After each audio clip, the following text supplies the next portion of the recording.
Gyepi morning, my sweets and buns, it's Gyepi. Yesterday, in the end, I did not manage to live stream because I returned home way too late. So basically returned, barely had the dinner and collapsed on bed. So today we're gonna catch up with the milk outside of bag of milk game. It's still difficult for me to pronounce it. And I posted a very raw schedule on my socials as well as on my server if you wanna check it out. I basically arranged something for the evenings. It's set for 8 p.m. CET time zone for this week, but it's very rough. I could begin the streams slightly earlier, I believe, and also there will be occasional improvised streams on the mornings, for example like today, because I still want to figure out what works best for me and for you as well. So yeah, that's it so far, and still I do not really know how to organize that together with the YouTube premieres.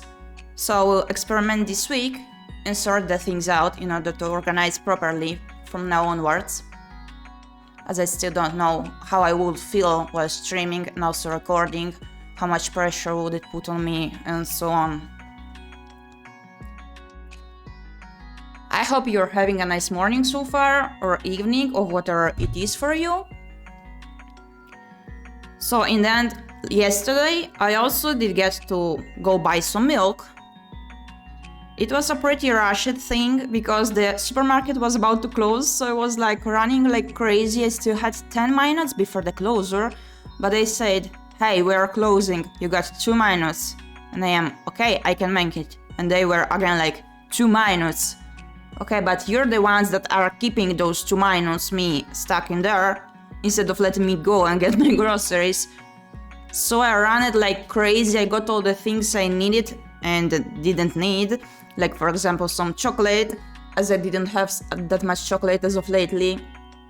I didn't really want to get sweets during last times, but still I'm kinda craving chocolate, so I did get plenty of it yesterday. That and the milk for my cereals I just got today for breakfast, once again.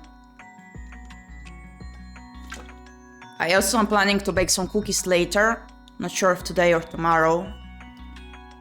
So yeah. I think we can begin with the game.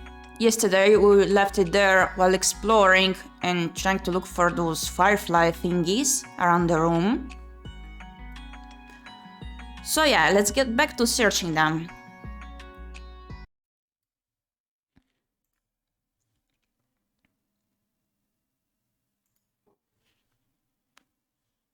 Okay.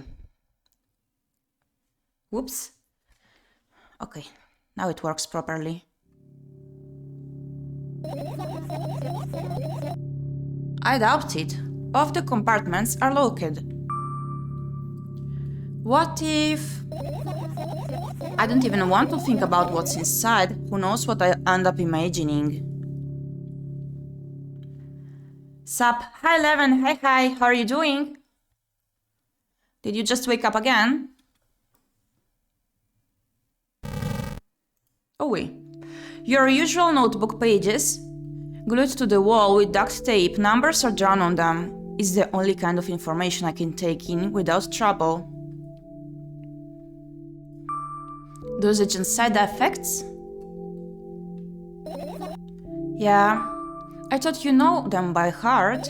Still working at the office, going home in 15-30 minutes, I guess. Okay, good luck with work. Yeah. This is not your handwriting, isn't it? Of course it's not. Shaky, broken lines, ugly numbers. It's not writing. It's more like claw marks. Don't forget to thank your mom. I don't need your advice. My scream makes the pages rustle restlessly. After a moment, a firefly appears from underneath one of them. After looking around in business-like manner, it takes off into a business-like flight and ends up entering my business-like ear. Hey, let's continue searching.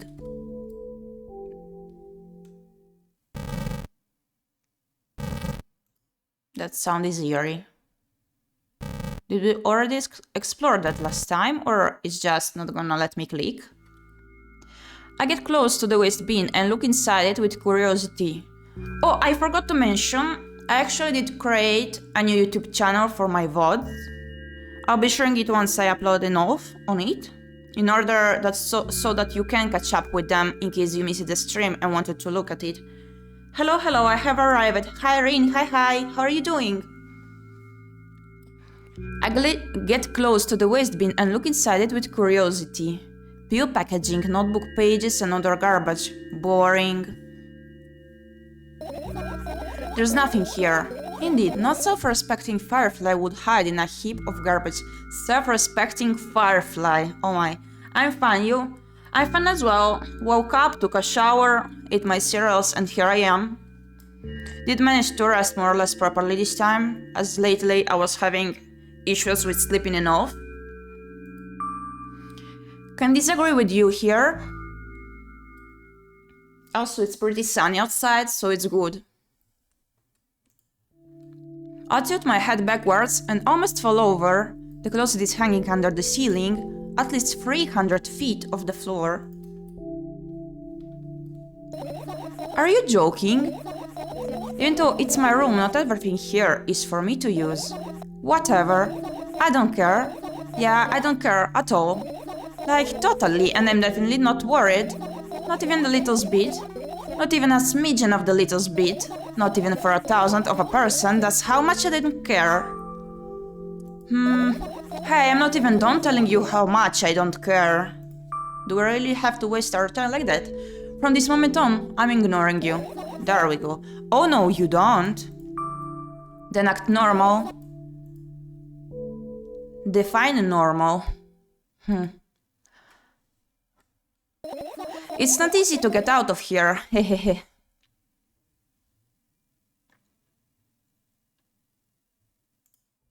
I look at the alarm clock. Time continues its unstoppable flow. It's so late. Are you tired? You bet I am.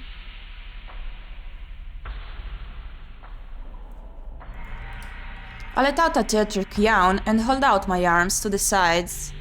1, 2. Then I raise them above my head. 3, 4. Maybe a little workout will help me freshen up. Good idea, do you remember the exercises you've been taught? I think so. I take a hesitant stance. What was it? Heels together, toes apart? Whatever, I go with that. Count down 5 minutes. Fun, you have a clock right in front of you, though. I can't look at its hands for too long. At first I feel like they start moving in the wrong direction and then they disappear altogether. And then things always get messy. It seems like the main character does have obsessive-compulsive problems. Disorder, that is. Last time I saw a pair of eyes on the clock face. And also, I used to hear voices back in the day. I mean, aside of many other things that we can notice.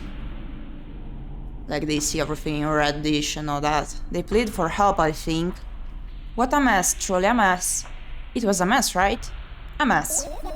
Well, are you continuing down? My god, finally. What do you mean? I was trying to get through to you for half an hour. Huh? Forget it, do you see the firefly? No. Let's continue searching then.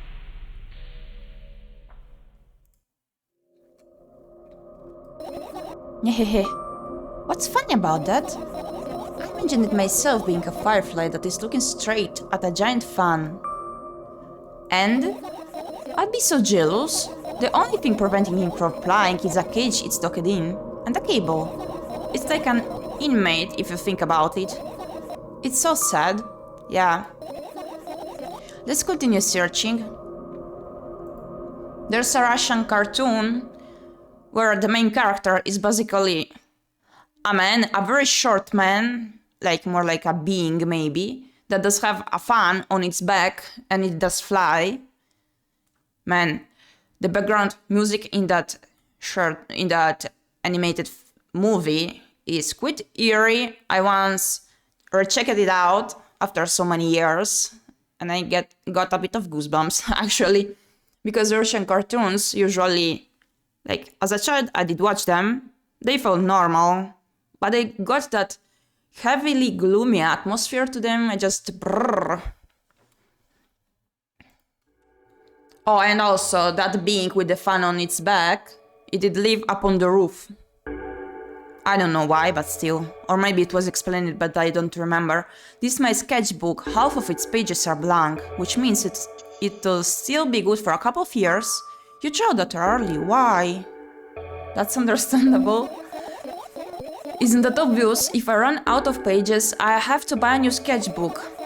I can't get to the stationery store on foot. I have to take the bus. Do you even realize what kind of nightmare that can turn into? A new game title, I believe. To accompany the main character to get the stationery by bus. The bus that is actually a bear with red eyes. Well, maybe you can ask your mom to buy you one. No, I won't mention that. I get closer to the sketchbook, stepping over the wires, the sleeping bag, the cracks in the laminate, and the window's reflection. The sketchbook is laying on the stool. From my height, it seems like the stool is missing 2 legs. I squat and look again. Oh, the legs are in place. Will I be able to think of an interesting allegory? Oh, let's not go there, okay? I stand up and study the sketchbook from inches away. Its pages are pure white. Last drawing is buried on the previous page, the way it should be. Too bad, I'd love to see it. Maybe next time. A sudden gust of chilly wind breaks into the room and makes the pages rustle. Drinking, be right back. Oh no! I shut my eyes. A distinctive sound of pages turning echoes with headache in my head. I know what's going to happen. The rustling has stopped even though the wind is still howling from every direction. It can only mean one thing: the notebook is open on the first page. If I wait a little longer, the wind will close it. I won't have to look if I wait a little longer. If I wait... Open your eyes. No. It's okay, just do it. No way, I know you're lying. Calm down. No. Calm down. No. Calm down. No. Calm down. No. Calm down. Calm down. Calm down. Fine. I open my eyes with utmost caution. The notebook is still open in the middle. No drawings, nothing, the pages are still pure white. Did I imagine it? I don't know, did you? You're the smart one here, you tell me. Next time, don't close your eyes. What did you... I couldn't finish speaking because the pages started moving again. Don't close your eyes. Don't make me do it, I'm scared. Trust me. The rustling grows louder, the pages lift up. I can almost see the outlines of drawings on previous pages. No way, everything that is in the past should stay in the past. You couldn't convince me, that's it, I'm closing my eyes. Look there. A barely visible light seeps through the pages. With every new gust it becomes brighter and brighter. A firefly! The wind immediately stops. For a moment the world sinks into perfect silence, but only for a moment. The boss that has always been haunting me feels the surroundings. But it doesn't matter now. Goodness gracious, little boy, you made me so scared. The firefly blinks, flies up and in, and enters my ear, buzzing loudly all the way. It spends some time looking for the perfect spot in my head, but then its buzzing dies down. Phew! Are you okay? We're running short on time, so let's continue searching. Okay. And what are those? Ah, those. Those are the photos of my best memories, but they're blank. I stared at them so intensely that I burned them with my eyes. Now they're just covering the cracks in the walls. Cracks? Forget it, are we continuing the search or what? Okay, we are. Can I ask again about the same object? No, I cannot. Okay. I look up toward a very high place under my ceiling. I can hear a countless number of small legs marching inside the AC unit. Oh well. What happened? Fireflies can be friends with cockroaches. We'd better look somewhere else. Why would cockroaches be there? Have you forgotten? You are the one who told me to think of my thoughts as cockroaches. Yes, but... They became fireflies afterwards, but cockroaches don't disappear just like that, so they occupied this place. Do you understand now? I pretend I do. Oh, there are the tiny lamps. Light bulbs, are you serious? What's wrong? Just think about it, why would fireflies be attracted to light? I think they're quite self-sufficient already in that regard. Well, only if they'd purposefully want to lower their self-esteem. That was funny too.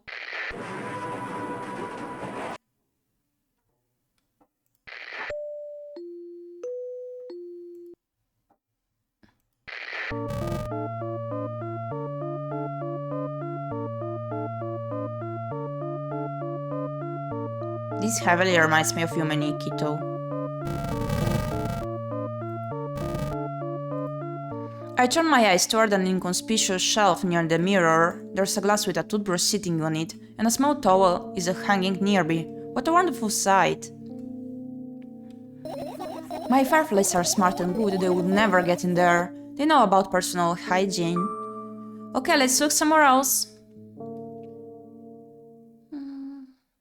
What else is in there? The pills. I look at the amount of pills and it makes me feel dizzy. I don't want to think about it. I don't. What's wrong? I've almost skipped my dose for today. How reckless. I could have died. Hey, calm down. You've already fixed that. You ultimately die anyway, so why worry? The first one. Absolutely.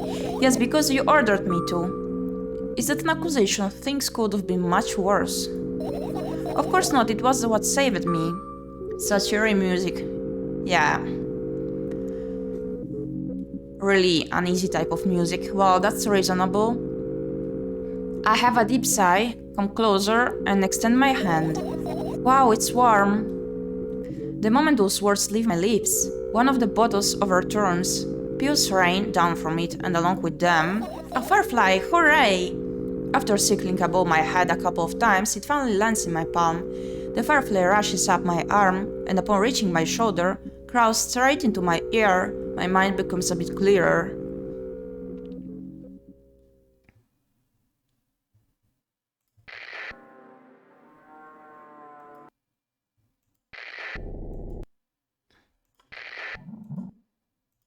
I was wondering if something may happen if I press off the radios, but seems like nothing happens. Hehehe, this is my sleeping bag, it's soft and warm. I'm sure that no living creature would be able to resist the temptation to spend a minute or two inside. They'd wanna dig deep into it with a couple of favorite items, close their eyes and then... Hey, did you fall asleep? What the heck? Huh? I gently slap my cheeks to return myself to senses. It's already way past midnight. Usually I'd be sleeping like a log at this time, but right now, I can't. Let's continue searching. Hey, maybe we'll find something inside. Nah, my thoughts don't have a feature of putting to sleep. Quite the contrary, they always cause insomnia, just like tonight. What? I said searching here is meaningless. The bag. I look down, my school bag, worn down and silly, is almost screaming of its own uselessness. From another angle, it looks like a full belly. Its contents are also regurgitating, decomposing, and turning into a sticky, mushy substance. What the... Ah! What a cool mage, I need to remember this. Totally not cool, senseless and cruel. You're there, but I don't care. Is it me you're laughing at? What? I'd never... After all, you're not my pet. Hehehe. I'm not going along with this nonsense anymore, got it? Got it. Hey, it wasn't on purpose this time. Tell me what's inside your bag instead. Nothing special, mostly just all sorts of books. I've taken out all the pens and notebooks out of there, and I'm not interested in anything else. You used to go to school, didn't you? Yeah, I did. I had a blast all the way. Are you sure you understood my question? Do you think everything in my life should be doom and gloom? Well, you're wrong. Alright, what did you like the most there? Well, the rooms were really bright, not like at home. That's it? Don't rush me, let me remember. Well, the beds were also soft and the food was nice. By the way, I attended all the classes, the others always skip it. They probably got told off so hard. I smile gently, absorbed in warm memories. You never graduated too. Yeah. Do you remember your last day there? It was a normal day. Dad picked me up earlier than usual. He told me that I'm already too old for the school curriculum. I also realized that some time ago, the tasks were way too easy. Then we got into the car and went home. Mom greeted us there, we had dinner and went to our rooms. And what happened then? I guess that day has absolutely no special meaning for you, the first one. I don't remember, and does it even matter? Tell me about it again. Is your memory that bad? Please. Oh, fine. That day, Dad picked me up from school earlier, explaining to me that I need to grow up. It's not like I could completely grasp what he meant. Either way, I didn't resist. We got into the car and went home. Mom greeted us there, we had dinner together and went to our separate rooms. Satisfied? Tell me about it again. Dad dragged me out of the school building while I was scratching and biting. The teachers didn't interfere. That scene was ordinary for them. Who knows what the little brat has done? Then he pushed me into the car and we drove home into complete silence. Mom greeted us there, we had dinner together and went to our separate rooms. Please, let's not discuss this further. No, you tell me again. Dad bought milk on our way home. Again. I hate milk so much. Mom was not home. Again. I hate Mom so much. What happened next? Suddenly I felt someone's eyes on my back.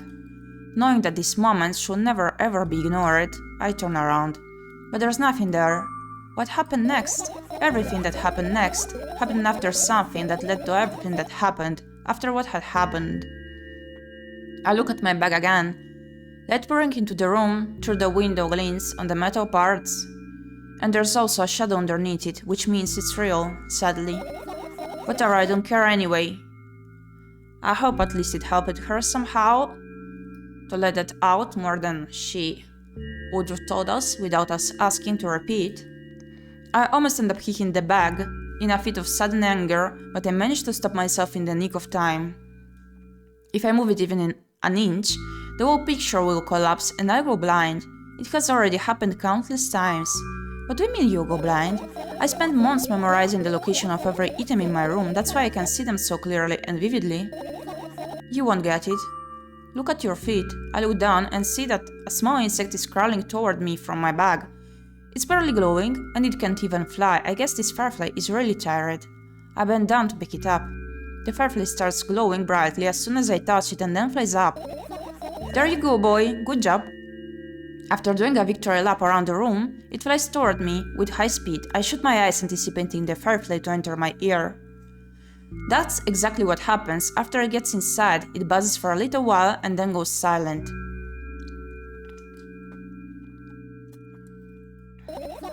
This one is kinda sad. I wonder why. It doesn't matter, what matters is that it's no longer alone.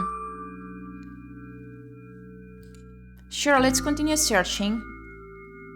It seems like she doesn't want to accept the feelings she got, so she keeps pushing them onto those fireflies, sort of thing, like it said when it was next to the bag, right?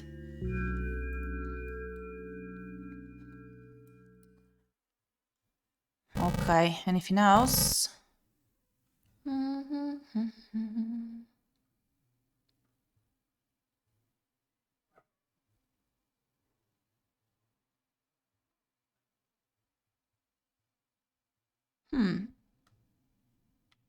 Oh, umbrella.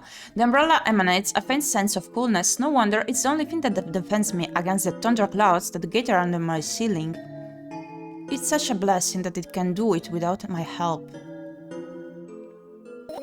Still, a firefly won't hide in a place like that. It will catch a cold and be unable to fly. You don't want to check it? Alright, let's continue searching. Let's check it. Why? I'm sure we won't find anything there. You cannot be that sure. Ah, there was nothing.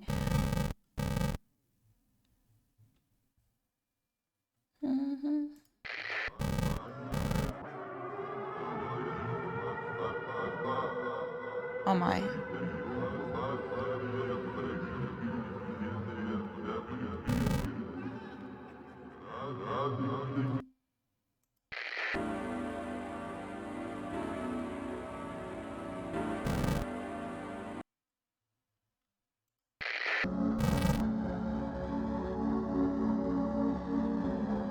Seems like we explored everything but these items.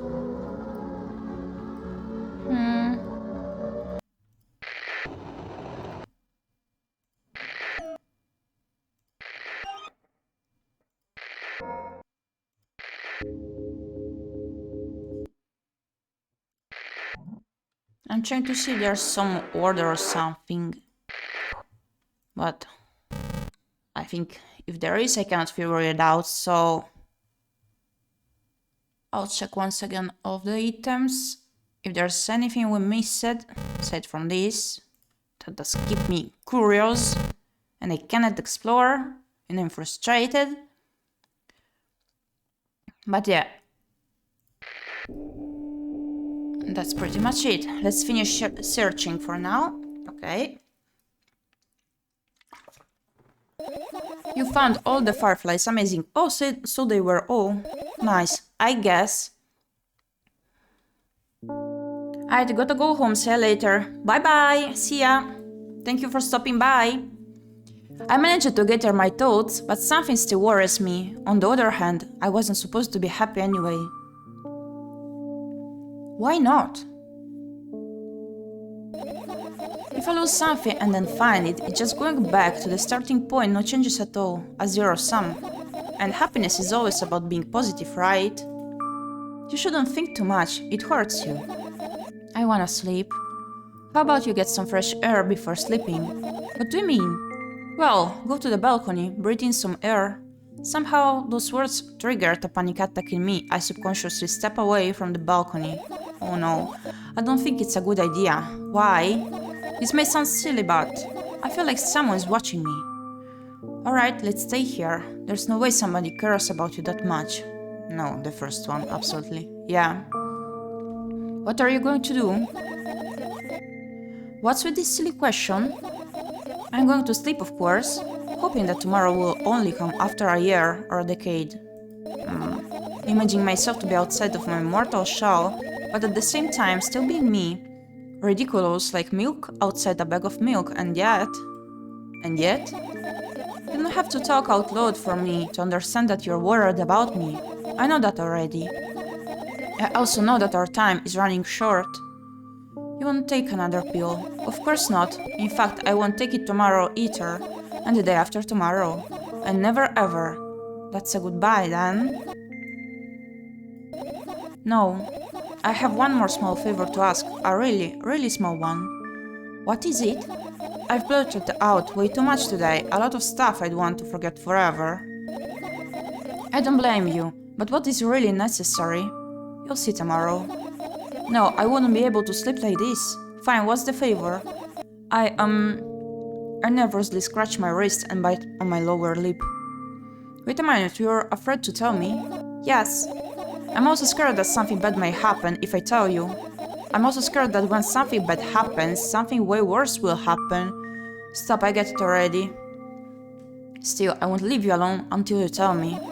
Bully. No, you.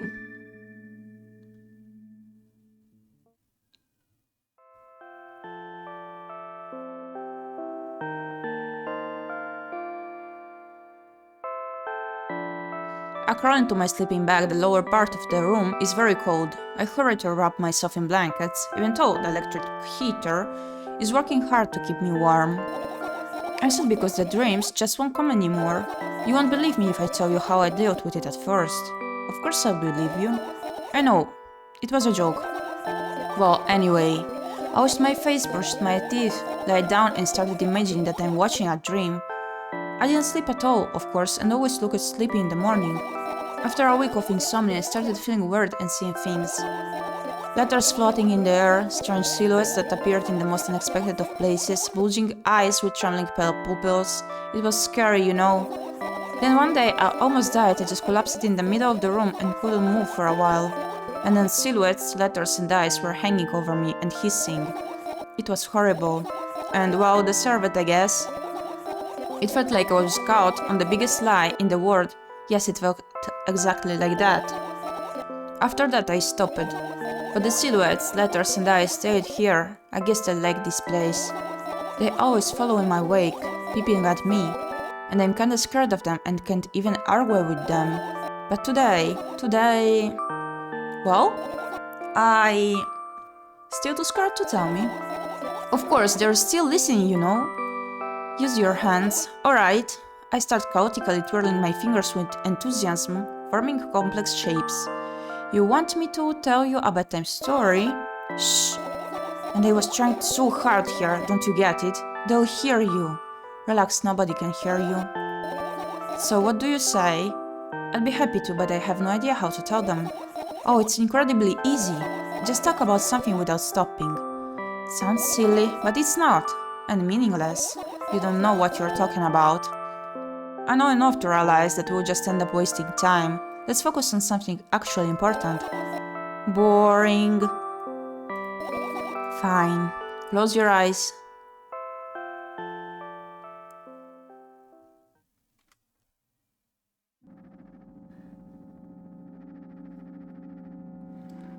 I woke up on a wooden bench. In front of me lies a narrow, dimly lit alley, an awfully familiar road. Where could I have seen it? Man, it's the graphics from the previous game. Finally, I hear a voice coming from the side. I turn around and see a boy with a weird expression on his face. You're late. Who are you? The boy blinks in bewilderment. We're not going anywhere like this. Try again. Then he takes a very deep breath. You are late. I stare at him confused. He stares back, also confused. Sorry? The boy nods, satisfied. See? Much better. Do you have a name? My name's Treska. I give the brat an evaluating look. He's so young, yet already coming at me with questions like that. None of your business. And besides, will anyone tell me what I'm doing here? Hey, that's rude. It's not like there's somebody else here besides me. Haven't they told you anything? And no order is to know, for one. About what? You're obligated to escort me to the store. Treska says that and strikes a victory pose. No way I'm doing that. You don't understand that refusal is futile? Well, aren't you full of yourself? I'm serious. I'm not the one who decided that. Do you think I'm delighted with your company? His word constantly shifting between happiness, sadness, loudness, silence. He's a wacko. And his name is stupid. Are we going or what? Technically, the name in Russian would be a certain type of fish that I do not know how it's called in English. You can go, and I need to think. I'll be happy to, but I don't know the way. Treska puts on a cunning smile. I bite my lower lip in frustration. I'll be honest with you. I don't like you. He simply bursts out loud in reply. I do like you though. Then he grabs my hand without hesitation. I don't even have time to retort. Lead the way. Our trip to the store went fine, if not for the fact that Treska was walking way faster than me. And on the other hand, at times he stopped abruptly and went backwards, studying the ground underneath his feet. In the end, the trip took a lot longer than it should. After reaching the store's doors, we are greeted by a sign. It says 20 minutes. We're closing in 20 minutes. Who had the bright idea to indicate their working hours in this way? They probably have special staff for this, for someone who runs to change the sign every 5 minutes. It's convenient. Are you joking? Yeah. You're so annoying. It's much better than being boring. How old are you, by the way? None of your business. And what's your name? None of your business. I was ready to slap the living hell out of the brat, but a scary-looking man suddenly appeared behind the glass. He's holding a cardboard sign that says we're closing in 15 minutes. Let's go, what are you waiting for? Oh, yeah. After another round of going across the long row of canned products, we realized that we're lost. I can't believe you don't know where they sell milk. Maybe we should ask somebody for directions? Sure. Hey, wait up. Treska lets go of my hand and walks confidently toward one of the few store's customers. That person is standing with their backs to us, studying something on the shelf. Hello, can I can hear Nate the second part of his question. Nor the reply he gets, but my good-for-nothing friend freezes in place, looking the customer straight in the eyes. I hurry toward them. Is he yours? The customer talks to me. He speaks with disgust while wearing a scornful expression. If he's yours, please get him away from me. Yes, I'm sorry. I grab Terska's hand and lead him away. He's still looking at this customer, his mouth ajar and eyes popped. He's also shaking. Only when we turn around the corner, Terska comes down. What was that? I got so scared. He said, what? No, not again! Suddenly Terska starts screaming like crazy. I cover his mouth with my hand. His face is burning. He's crying. Can you act normal? You don't understand. Of course I don't. I don't understand anything. Oops. Annoying other people is still wrong too. This is something you don't understand, it seems. You're mean. Who? Me? Terska pushes me away and runs off. Drat. At the edge of my vision, I see the store staff hang a new sign on the door. There you are! I meet Terska at the cash register. Before that, I managed to visit the milk department after finding out where it was. Hey you! Move! I hear an angry voice coming from the other side of a long queue that was formed after Terska. I squeeze through toward him. What happened? The boy doesn't respond, he just looks at his feet and sniffs. The cashier towers over him. There's a bag of milk lying between them. Is he yours? Yes. Just leave him home next time. People in the queue nod in agreement. Pay for the goods, please. Yes, of course. And the waiting fee. What? You heard me. I did, but that's unheard of. Terska starts jiggling all of a sudden. And for the fact that your son is a retard too. But... You heard me. That's not appropriate at all, you know what? In a fit of rage, I throw a banknote to the cashier of much higher value than needed, even counting in all the stupid fees, then grab a bag of milk and turn around on my heels. We're leaving Terska.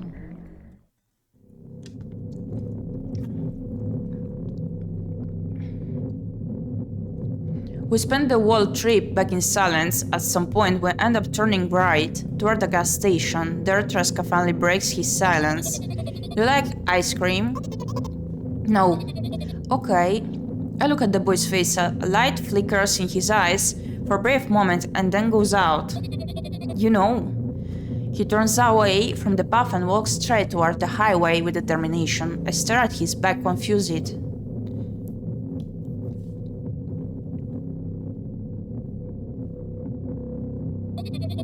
It seems like you're not helping me at all.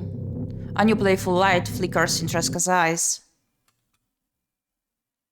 Oh!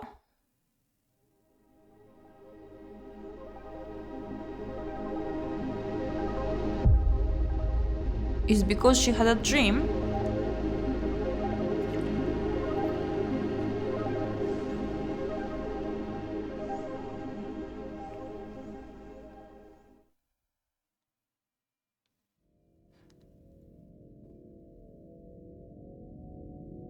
So this was the introduction only, or we finished it, or what?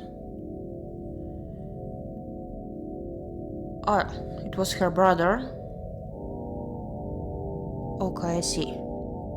I kinda did not connect that. So is that it? I was sure I did read it could be long 7 hours.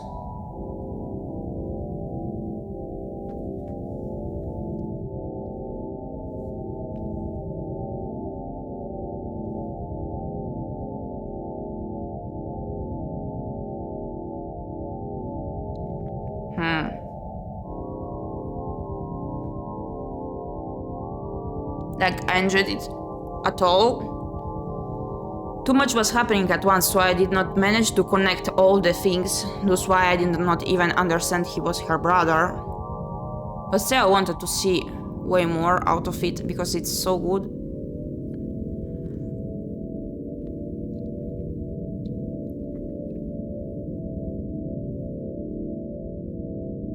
I wanna see if there will be some other scene at the end or not.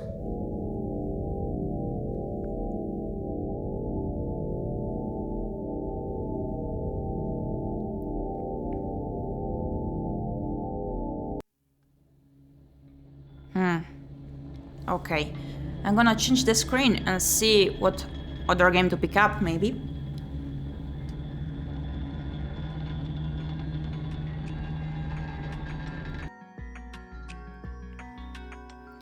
Okay.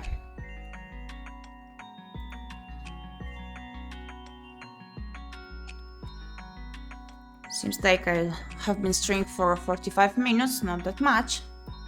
So I wanna pick something else. I will have to make you wait a bit too.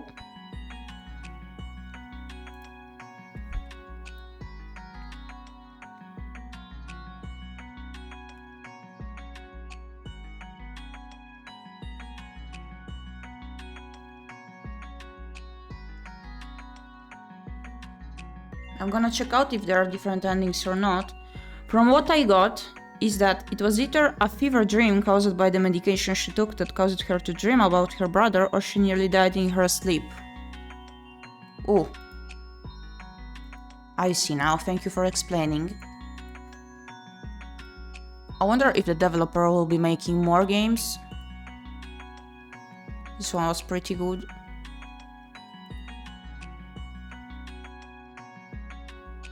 I'm checking if there are other endings or else, or just is it for the achievement purpose, the different choices.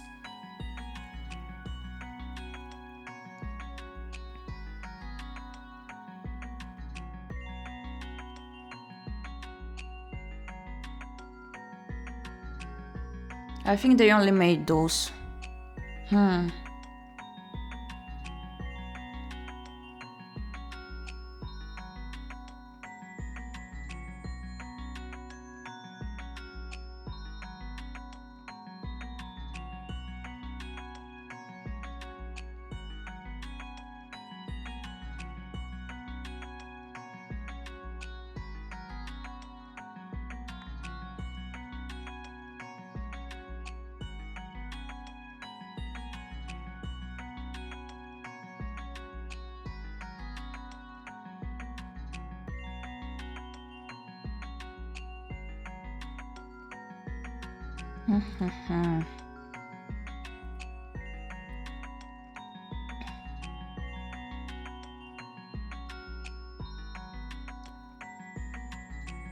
Okay, there are different endings actually.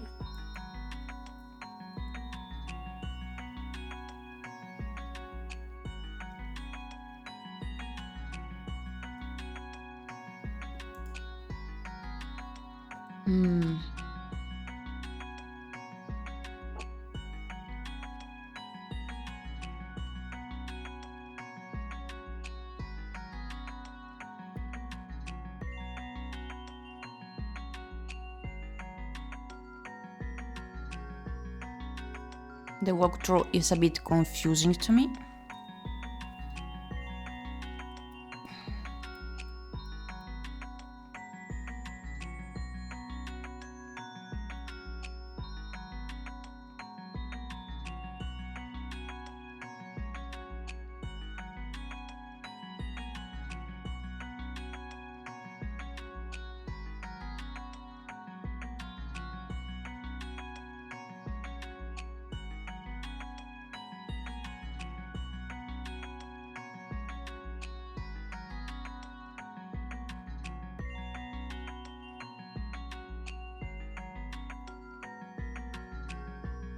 Okay, I'm gonna go back to this game and try again.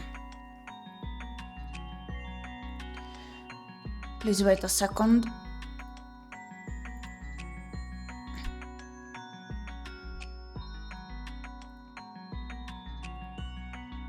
Okay, changing screen.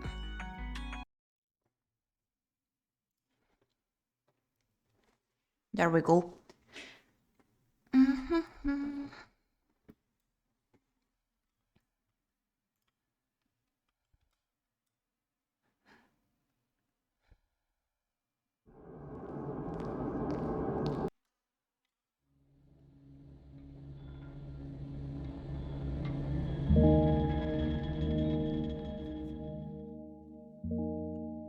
I hope there's the skipping option.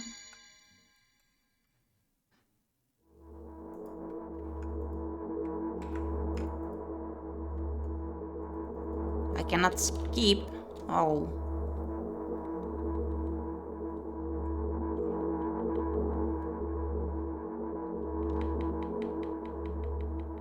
I'm just gonna click through it pretty fast.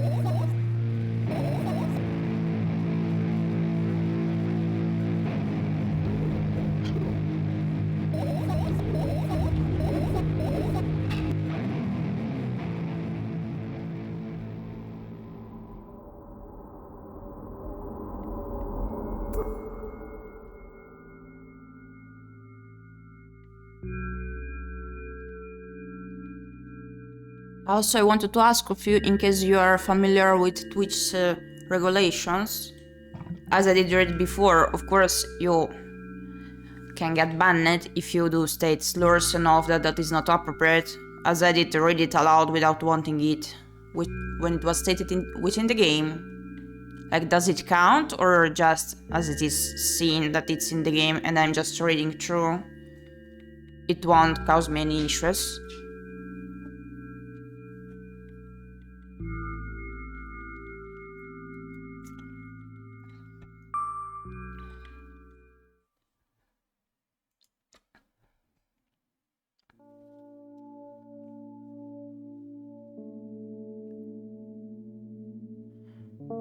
Like when they were in the store, the cashier did call them R word, and I did read it aloud. Like, Twitch doesn't tolerate such things, and I did read it aloud when it was within the game.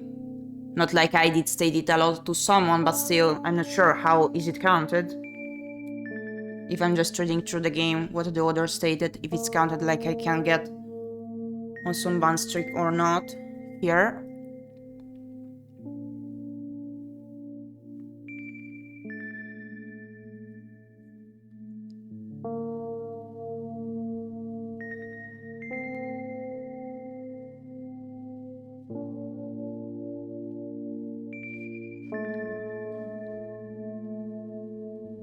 If it's not towards someone, then it should be fine. Okay, thank you.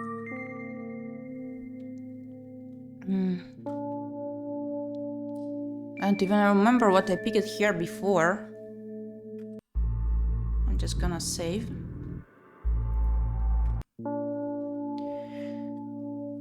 Okay, it hasn't even been an hour. I'll pick the second one. Why does your voice sound so grim?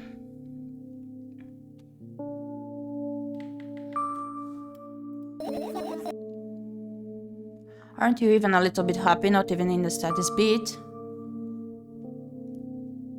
I'm pretty exhausted after today. Well, I guess that you are too. That's not true. You need to go to bed. No, I've been in control for way too long already. Okay.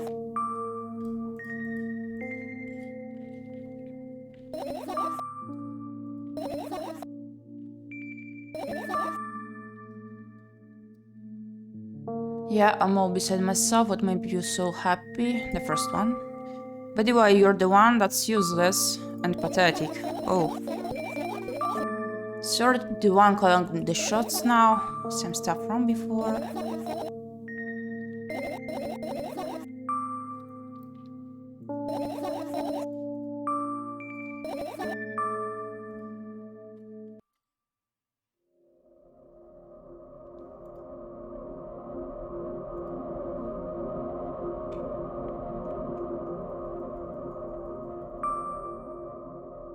Sorry for being rude. How do you feel? First one. You're mocking me, right? Obligated to ask you this at least a couple of times per session, if you say so. First one. A session, huh? You don't like that word? I'm fine. No, you're not. I Don't know why, but I thought I'd be able to take control. I was almost ready to. I was sure to be able to change something after all. I was able to buy milk. Okay, I remember this.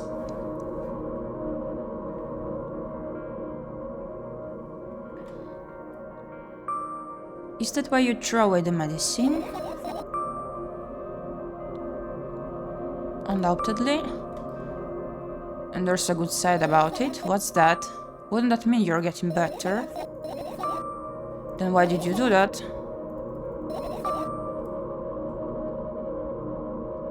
Just drink your medicine already, or I'll stop talking to you. No, don't abandon me. Dejected, I reach out for the shelf with my medicine.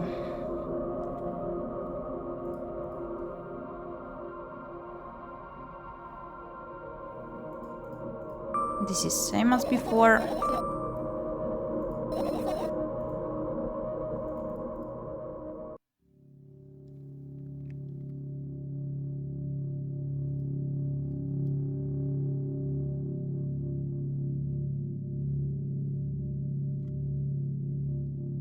I lie on the floor, I look at the ceiling, I can clearly hear water running in the metal pipes up here, up there.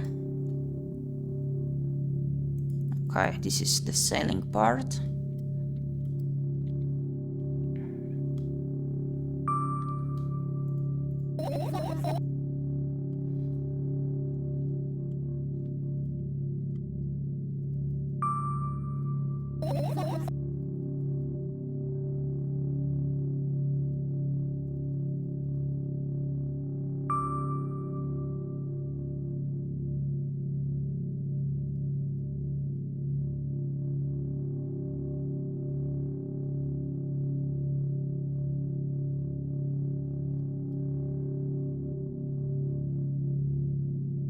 I carefully extract thoughts that are yet to be fully formed from my head and lay them out on the ceiling in orderly rows. Now it's my corkboard.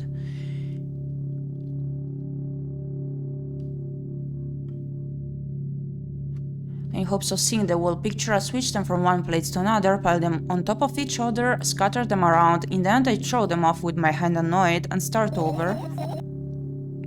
I can do it. You can always imagine your thoughts as something small and swarming like cockroaches, okay?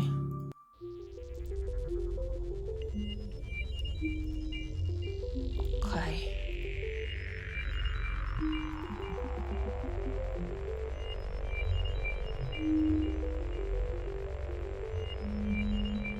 I wanna open the walkthrough.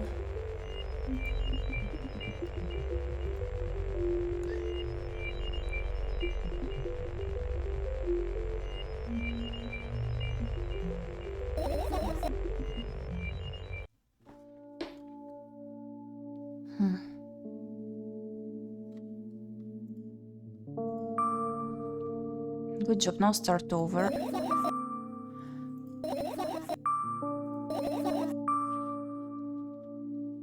Yes. And what do you want me to do then? I don't know, it's up to you. Hehehe, you're at it again. What do you mean? Never mind, and I've changed my mind anyway. Please don't stay silent for this long anymore. I'm having a hard time without your help. Fine.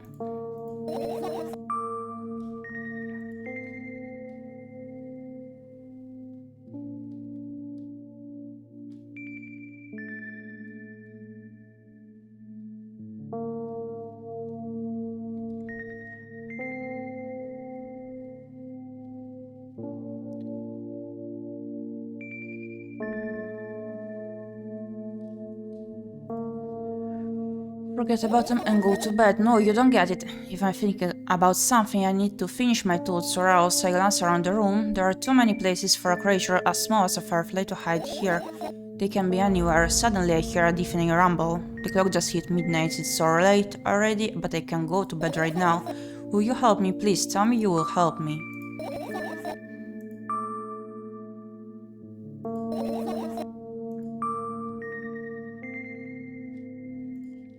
Please wait a second.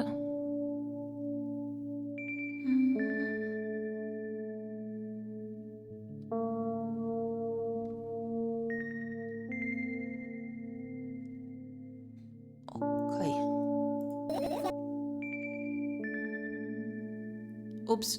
Sorry, I didn't read the chat. I saw that it's more about the exploration later. If I understood properly the guide. It's a bit chaotic. I roll my sleeves and start rubbing my eyes intensely. They're so itchy. Are you crying? My eyes are itchy.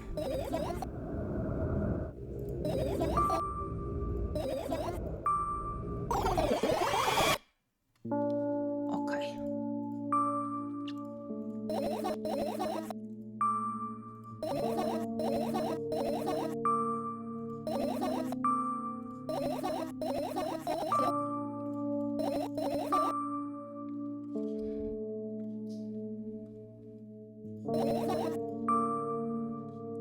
So I need to find a bunch of tiny insects inside a mountain of junk without moving anything even an inch, yeah.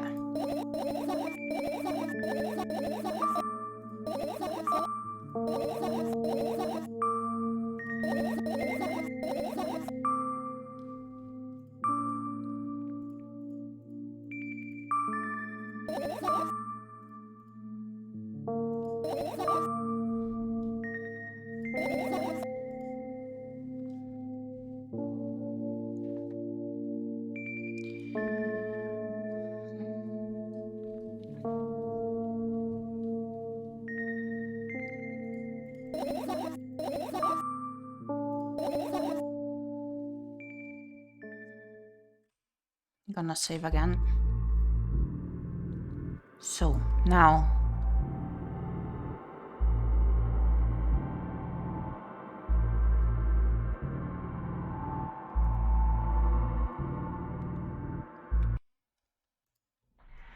I look at my laptop. I haven't touched it for years, so it's covered with a layer of dust as thick as my finger. A bizarre item, I fear it. Why?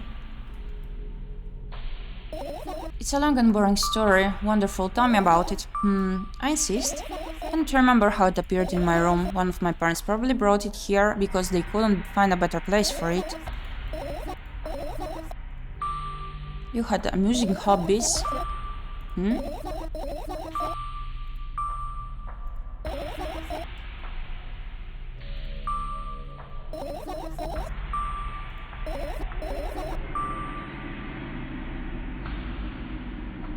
I think I did choose the second one before, right?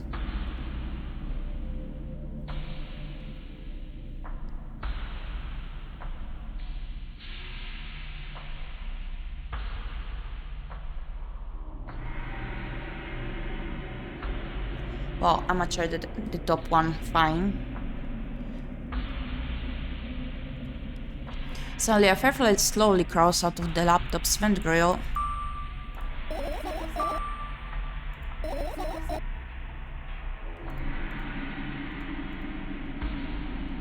As if coming back to its senses, for some time it thinks about the further course of actions, then flies up and dashes into my air. Let's continue searching. Okay.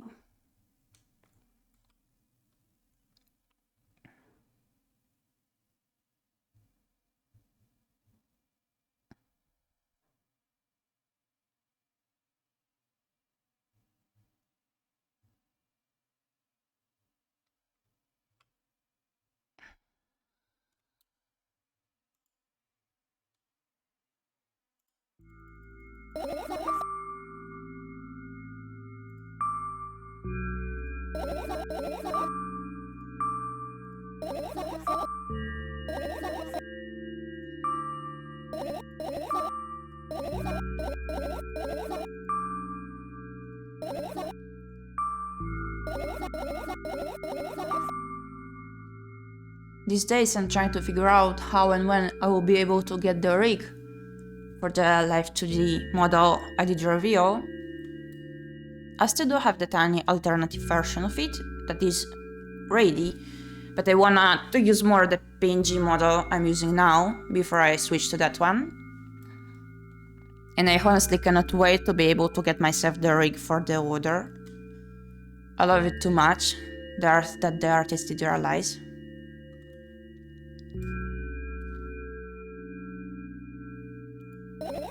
Like I told you, it was just a normal day. Okay, good. I look at my bag again, light pouring into the room through the window glints on the metal parts, and there's also a shadow underneath it, which means it's real, sadly.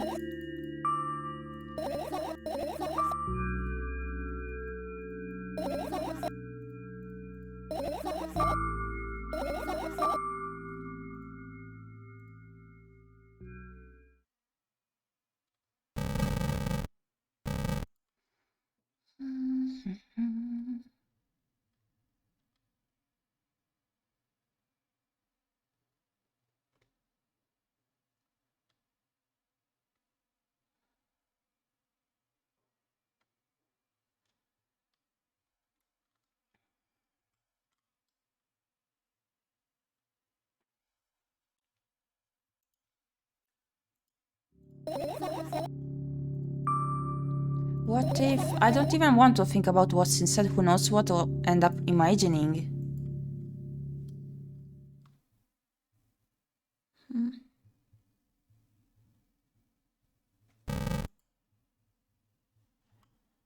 Either the endings have something to do with choices or the radius. Yeah, I saw it's about the choices here. How you proceed here, if you find all of the fireflies or not, stuff like that.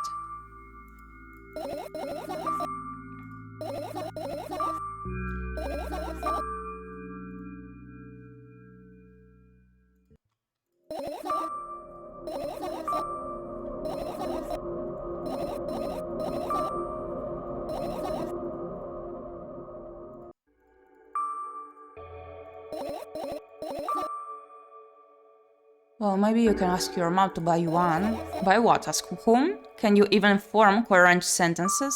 Don't play dumb. Ask your mom to buy you a notebook instead. Instead, so you want me to perform a string of actions, but you are also telling me to do one instead of another. Then how would I decide which action to take? You're so dyslexic. Man, you're a tool case. You lack empathy. Is that my fault? I get closer to the sketchbook, stepping over the wires, the sleeping bag, the cracks in the laminate, and the windows of fraction. The sketchbook is lying on the stool. From my height, it seems like the stool is missing 2 legs.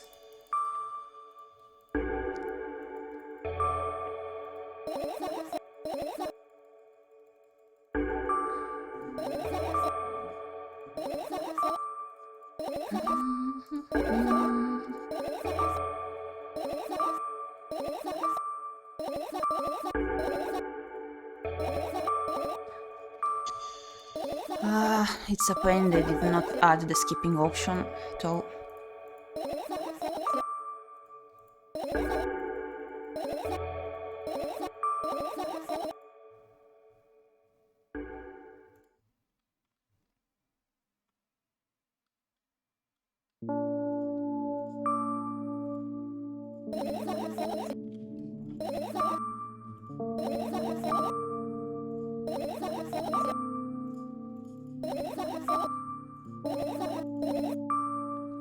Okay, there's no way somebody cares about you that much. Let's pick this one. Just for a couple of minutes, okay?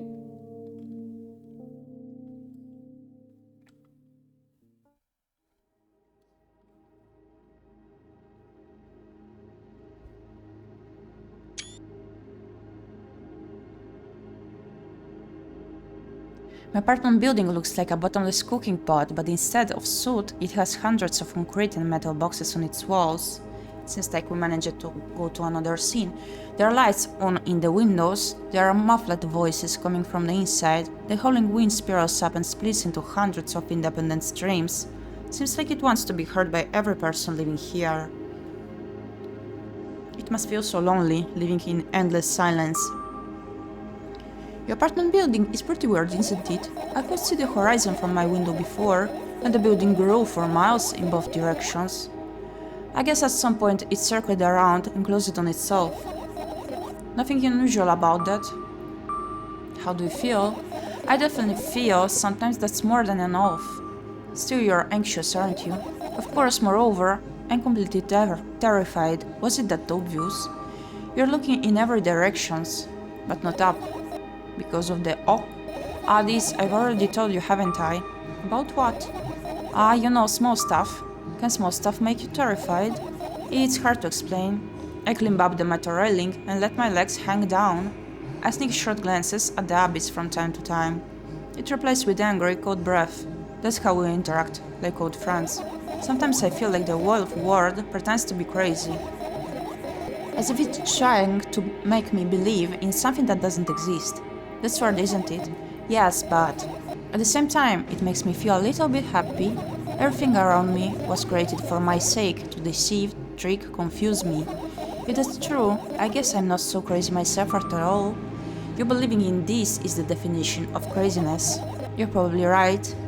Another gust of wind blasts against the pot's walls, smashing the glass to dust and blowing away the concrete crust. I, on the other hand, feel a gentle breeze that only ruffles my hair. I'm cold, let's go back inside.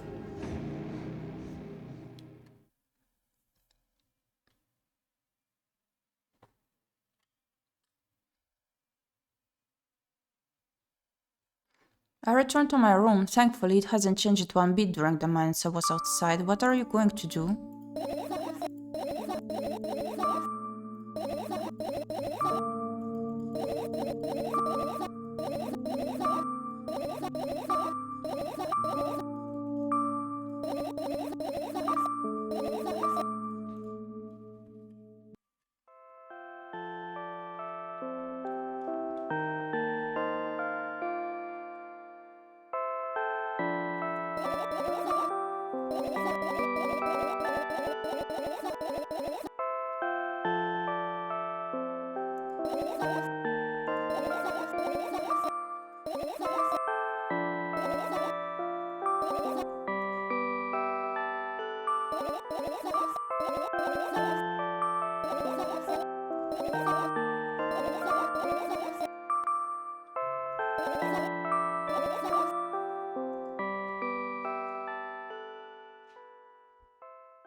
I hope it's not the same outcome from before, though.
I think it's the same.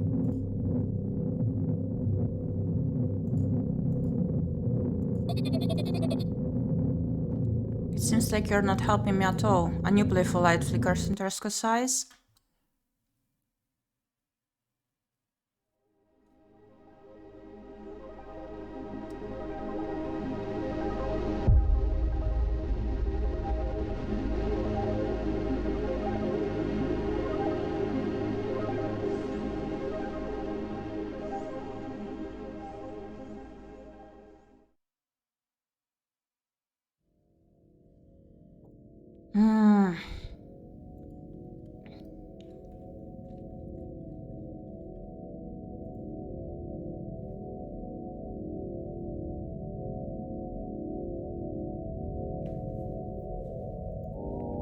Wait, I'm gonna note down documents I got.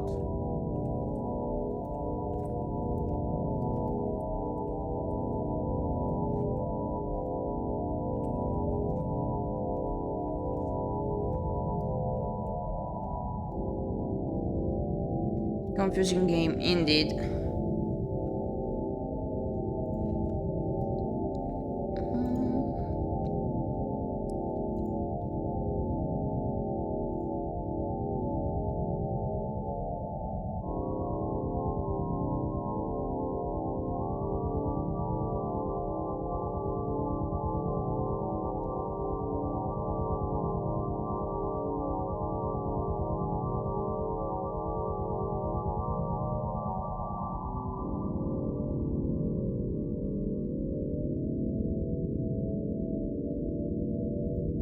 so...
Maybe I know how to reach another one.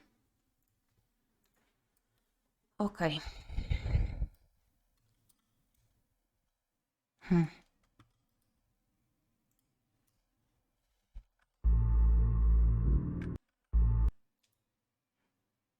I cannot just skip to the menu.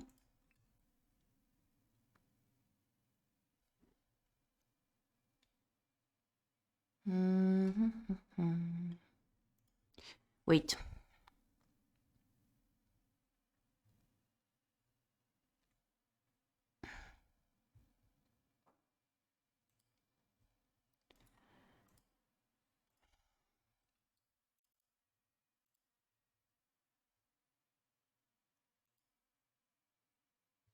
Okay.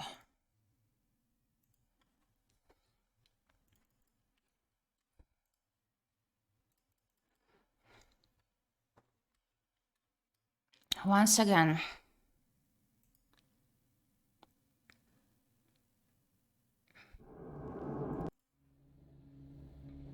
New game.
Also, I was wondering, as I did mention, I never used Twitch before for myself, so I wanted to ask.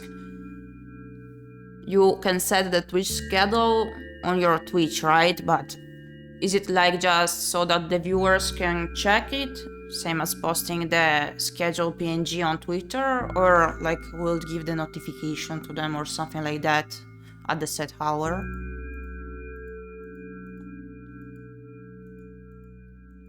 I did not check information about that, did not check even setting it up, so I'm asking if you know.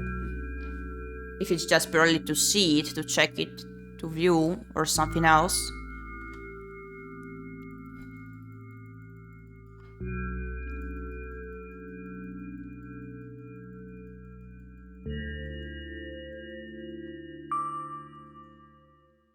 Hey.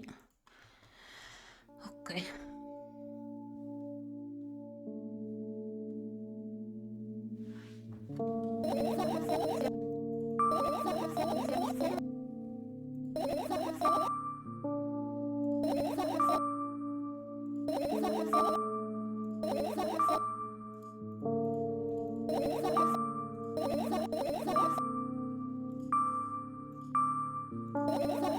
Well, basically pings the subscribers that your stream is going to go live on Twitch. Oh, I see, thank you.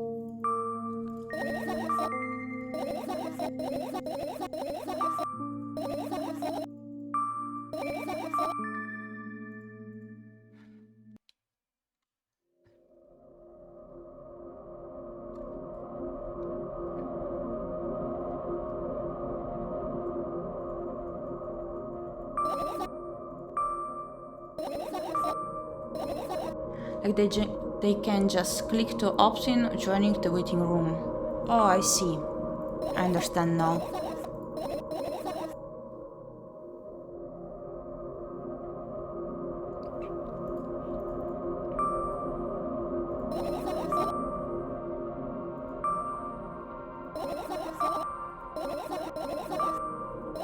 I believe when she returns to the room, we have to make a certain choice, and then while looking for the fireflies.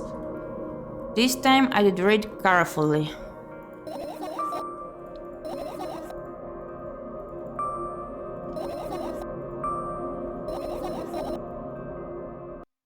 Okay, let's see. I'm gonna save because the choice will be set here. Once it allows me to save. Okay, here.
Okay, here's the choice actually.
Okay, let's check the laptop.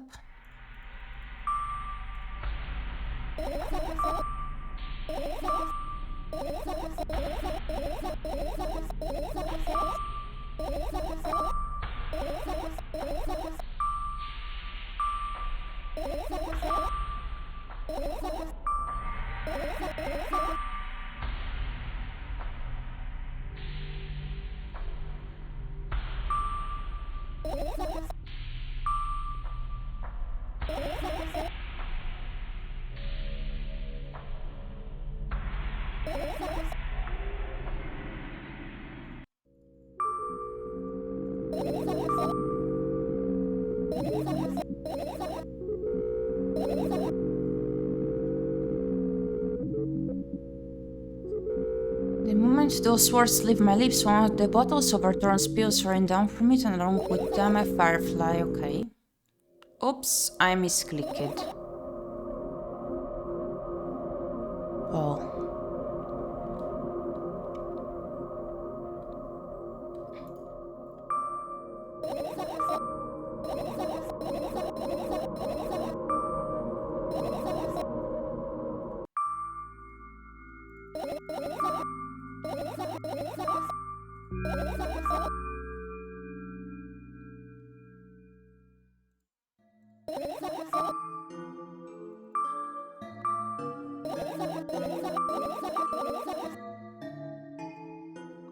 Okay.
Okay, finish searching.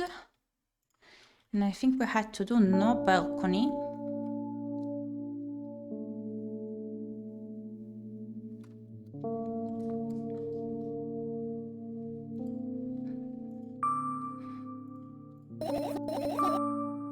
If I fail at reaching the other ending, I'll just send it here with the milk outside the bag of milk.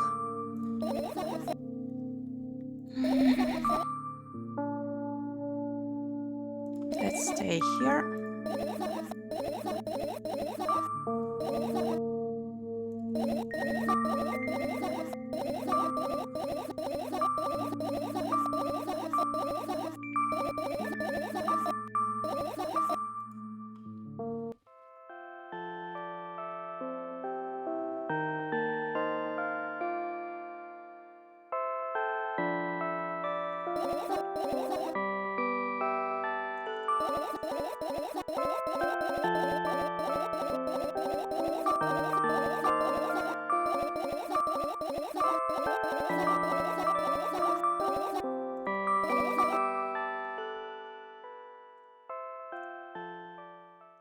Oh, look at the other achievement.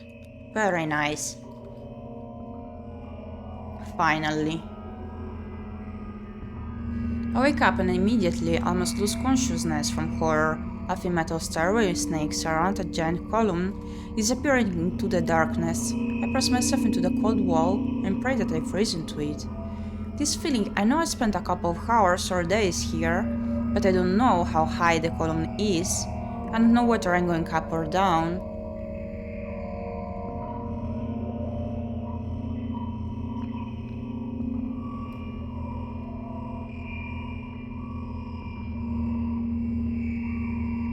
A billion pounds of concentrate and a million miles of emptiness. It's impossible to stay sane when you're near cosmic numbers like that. Looking at them, touching them, even thinking of them makes me feel an unimaginable horror. It was just a matter of time before my short term here will end. My mind will melt and my body will turn to dust.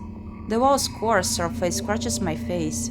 The steps under my feet hum from the wind, eager to escape the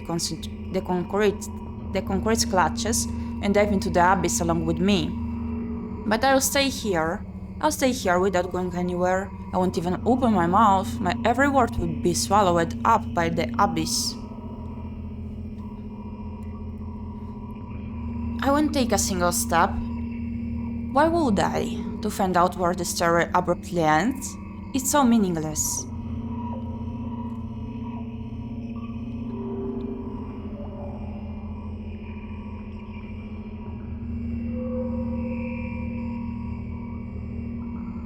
Many units of time pass, but I'm still moving. My whole body is trembling, but then I realize it's the whole space around me that is trembling. It can't wait to destroy me. Maybe I should gather my will and at least turn my head. That thought doesn't stay in my head for long. It's turned out with inhuman force. Hey, new ending, yes, finally. Unaware of what's about to happen, I slowly turn my whole body with a squeak. No, this is not what I wanted. Don't!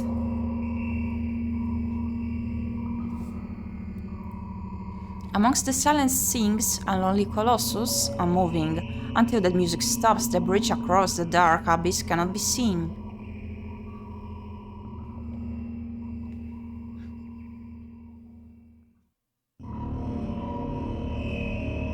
Whoa. Oppressive, thick, sticky air drives itself into my ears, sensing my thoughts with a haphazard string of words while I watch the scene before me unfold. Hundreds of giant concrete structures just like mine, spread in tidy rows endlessly in all directions. Stairways wrap around them like vines. There, at the end of this world, there's a person smiling. This world still exists, but all that makes it both exists and not. I tried to erect a mind block, but to no avail. My brain is already at the mercy of the super creature. A moment passes and I realize that my body doesn't belong to me either anymore. My legs start moving on their own. The only thing I can do is choose the direction, up, down, or... The crowd notices blood on Wozek's hands. He runs away. Mendo appears. He has nothing human about him, apart from his excessive grace and hidden elegance. He walks out to the center of the stage. First act begins. Foreign thoughts become even more incoherent. There's less and less space for my own. Do you feel the connection to your body clearly, or does it still cause confusion and fear? If you've been living through that fear a lot recently, how did it manifest exactly? Answer honestly, don't hide anything.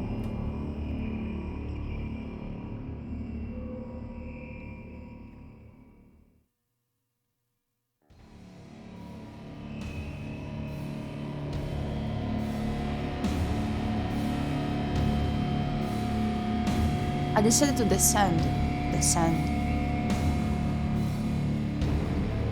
You can have a sneaking suspicion that something is wrong because your path has changed. Maybe you started talking in a wrong way or made some sort of mistake.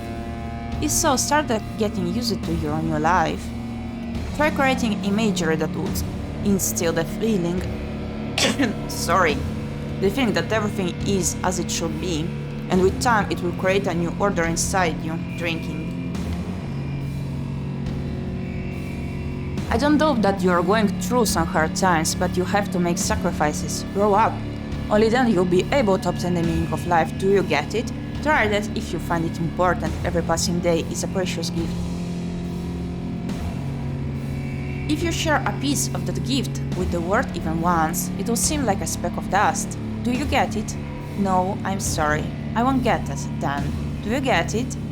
Do you get it? Do you get it? Yes, even you get it. When you notice how people look at themselves in the mirror, when you look at your own reflection and realize that it exists in reality, you understand how exactly it exists.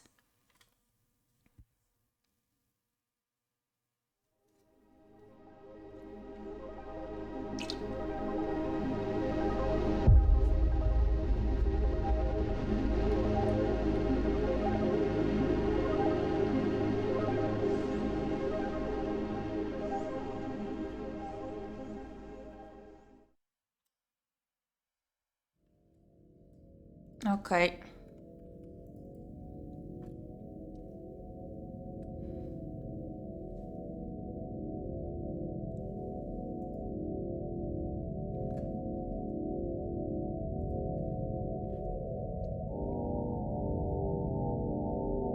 So, 4 more achievements I'm missing.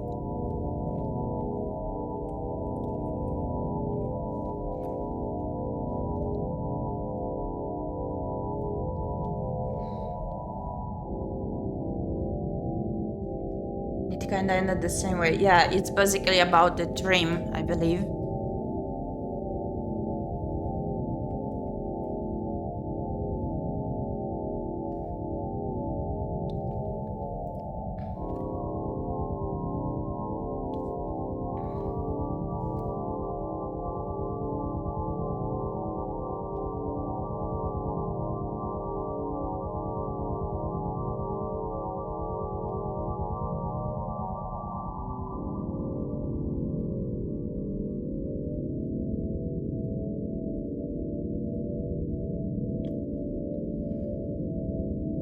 At least now I do have the saving point, so I won't have to skip that much.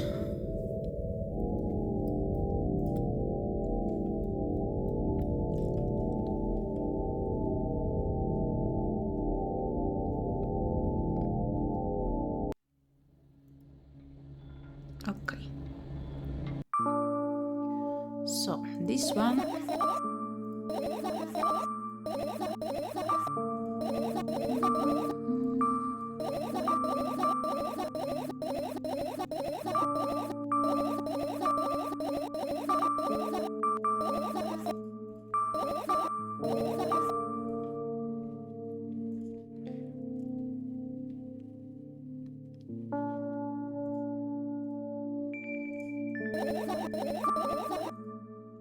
Okay. The laptop.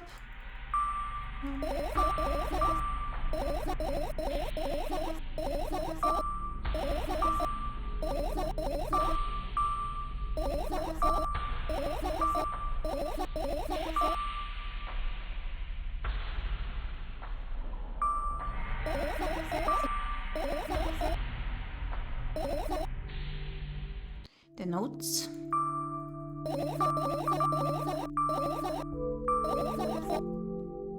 The pills.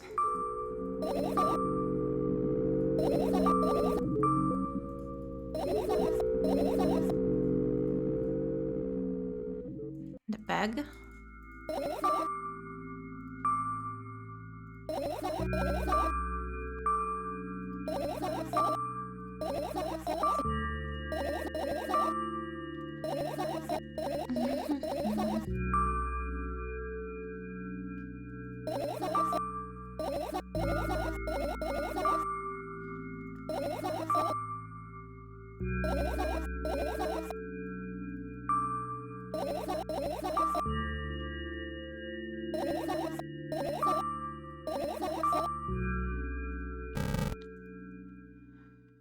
Okay, and the last one, the notebook, the sketchbook.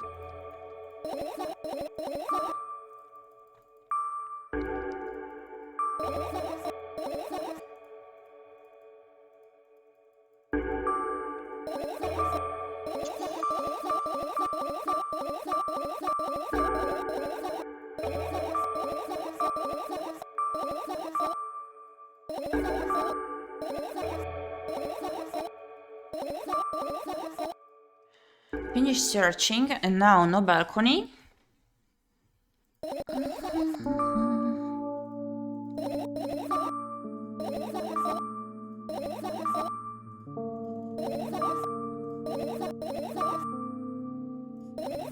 Okay. Sleepy time.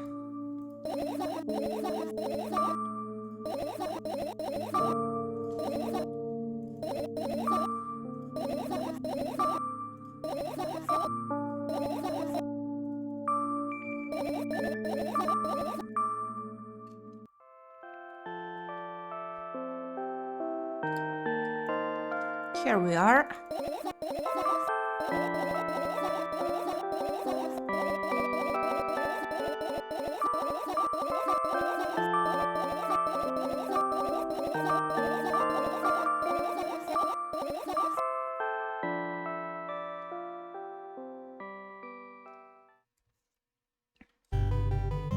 Oh, a different scene. Another terrible morning. Boo, why is my face always so stupid? I wonder what the others at school think. Well, it's not that I care too much, I just don't want to be branded a loser on my first day. Cheer up, there's nothing wrong with looking different. That's not what defines you after all. Hey, hurry up! Yes, ma'am! Oh! A distorted image. Ah, another terrible morning. Boo, why is my face always so stupid? I wonder what the others at school think. Well, it's not that I care too much, I just don't want to be branded a loser on my first day. Cheer up, there's nothing wrong with looking different. That's not what defines you after all. Hey, hurry up. Yes, ma'am. Oh, Jesus. Oh, another terrible morning. Boo, why is my face always so stupid? I wonder what the others at school think. Well, it's not that I care too much, I just don't want to be branded a loser on my first day. Cheer up, there's nothing wrong with looking different. That's not what defines you after all. Hey, hurry up. Yes, ma'am.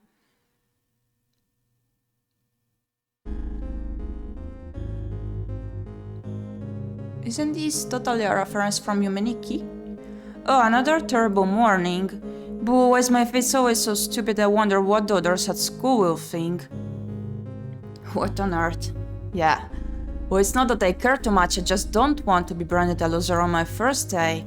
Cheer up, there's nothing wrong with looking different. That's not what defines you after all. Hey, hurry up. Yes, ma'am. Whoa! Oh, another terrible morning. Boo, why is my face always so stupid? I wonder what the others at school will think. Well, it's not that I care too much, I just don't want to be branded a loser on my first day. Cheer up, there's nothing wrong with looking different. That's not what defines you after all. Hey, hurry up. Yes, ma'am. Talk about a bad hair day. Oh. Oh, another terrible morning. Boo, why is my face always so stupid? I wonder what the others at school will think. Well, it's not that I care too much, I just don't want to be branded a loser on my first day. Cheer up, there's nothing wrong with looking different. That's not what defines you after all. Hey, hurry up. Yes, ma'am. Ah! What the? Oh, another terrible morning. Boo, why is my face always so stupid? I wonder what the others at school will think. Well, it's not that I care too much, I just don't want to be branded a loser on my first day. Cheer up, there's nothing wrong with looking different. That's not what defines you after all. Hey, hurry up. Yes, mom.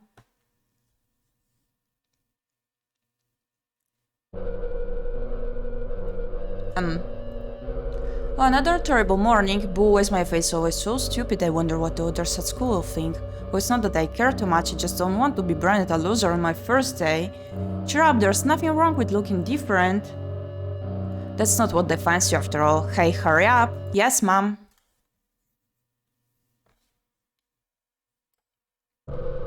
Wow! Another terrible morning. Boo, is my face always so stupid? I wonder what the others at school will think. Well, it's not that I care too much, I just don't want to be branded a loser on my first day, but you don't even have a face. Cheer up, there's nothing wrong with looking different. I was about to say stupid. That's not what defines you after all. Hey, hurry up. Yes, mom.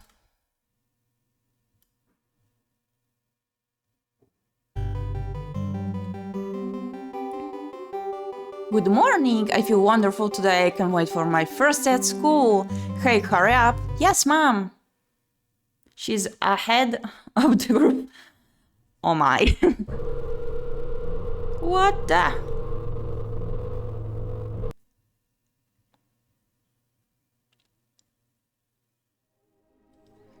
Okay.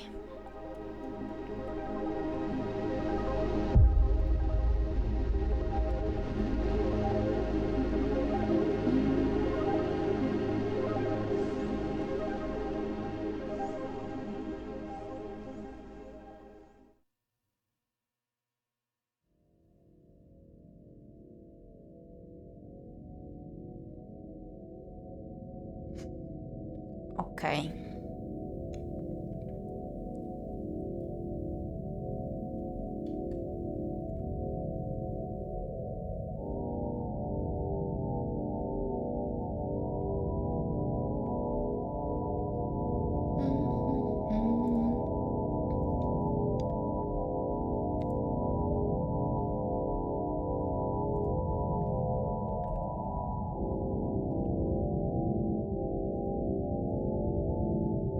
So,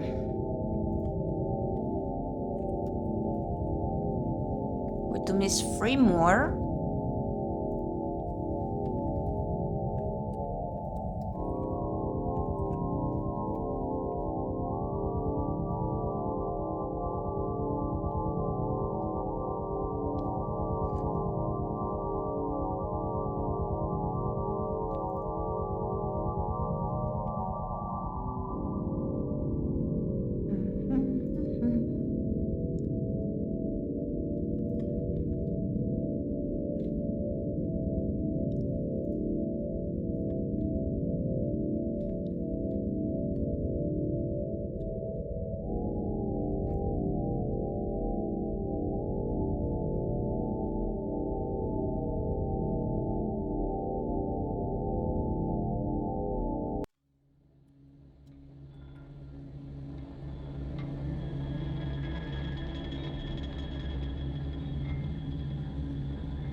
Okay, so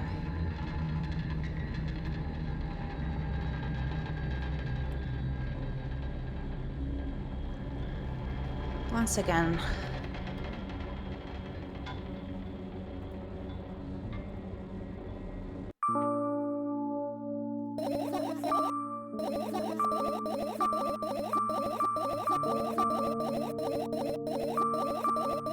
quick.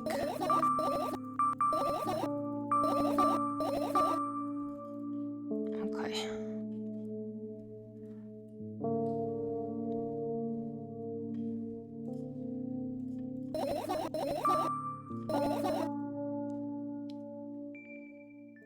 Laptop.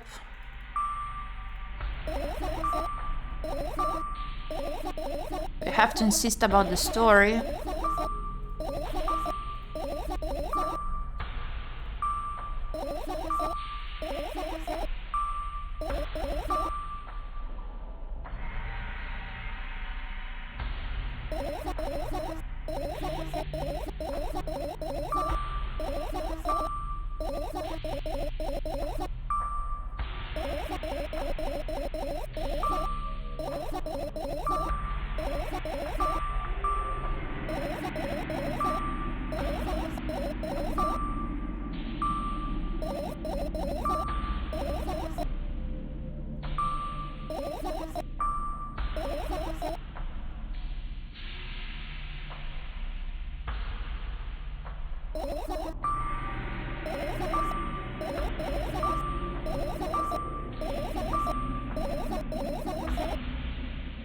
Okay, the notes.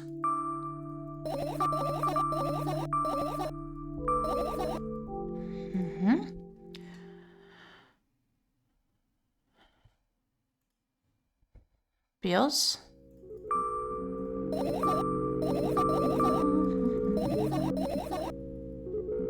Bag.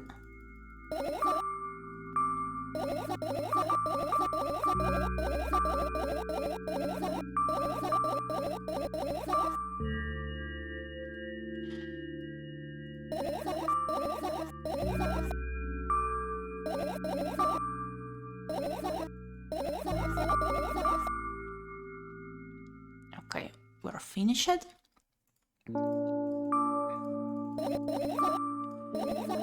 We have to go to the balcony.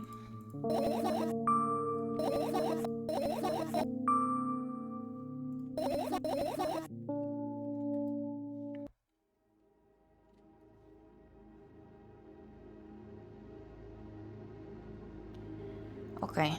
My apartment building looks like a bottomless cooking pot, but instead of soot, it has hundreds of concrete and metal boxes on its walls. There are lights on in the windows. There are muffled voices coming from the inside. The howling wind spirals up and splits into hundreds of independent streams. Seems like it wants to be heard by every person living here. It must feel lonely, living in endless silence. Your apartment building is pretty weird, isn't it? I could see the horizon from my window before. Would it read through this? How do you feel? I definitely feel sometimes that's more than enough. Still, you're anxious.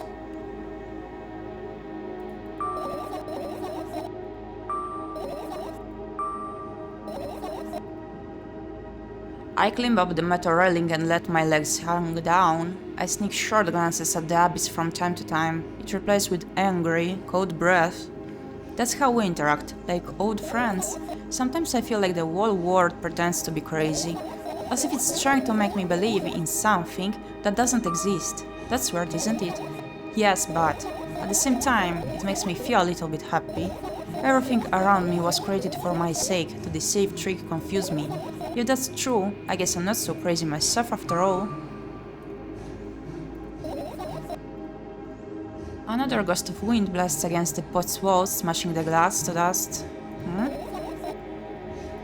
I still haven't come up with a code word. You are the one. To remember your promise, you don't need a code word anymore. I don't like when this happens. I want to remember certain things only when I want to. Nonetheless, you've made that promise, and I'll keep it, but you need to keep in mind that from this moment on, every word will bring me pain. I bend down and imagine falling into the abyss. I have exactly 2 minutes before I meet my end.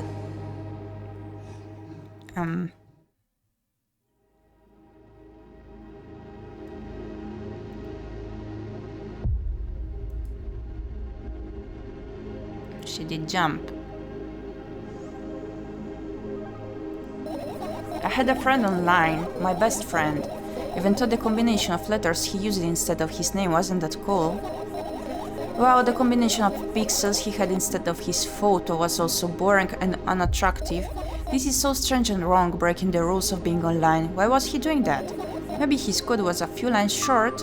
I don't quite get what you mean. I could tell you about those rules. You can't find them anywhere, but I'm smart, so I figured them out myself, although I'm not sure if I should divulge them. Why? When I try to say what I think out loud, I tend to make mistakes.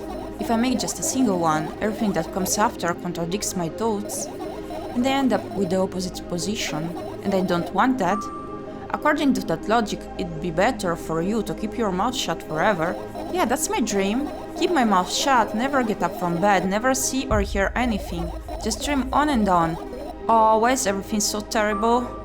Don't get distracted. So what was that about your friend? My friend?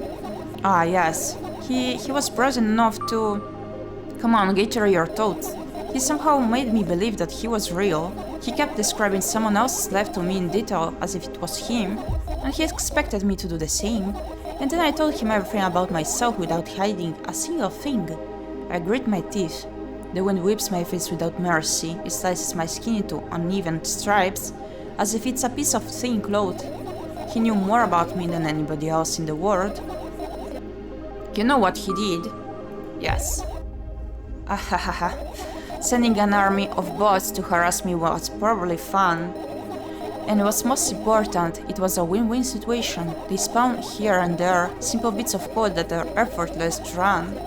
No wonder the algorithm assigns that pattern more often than the others from the list. Text and video generators get to work at the same time. My name surfaces on the web more and more. It's unbearable. Unbearable. From around every corner, every balcony, ceiling, attic, wall, I always feel many pairs of watchful eyes directed at me.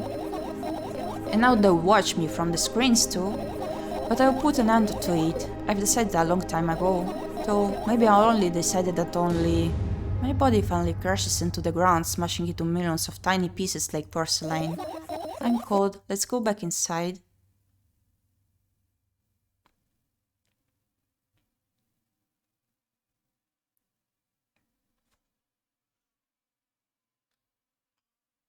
I returned to my room. Thankfully, it hasn't changed one bit during... Didn't she jump?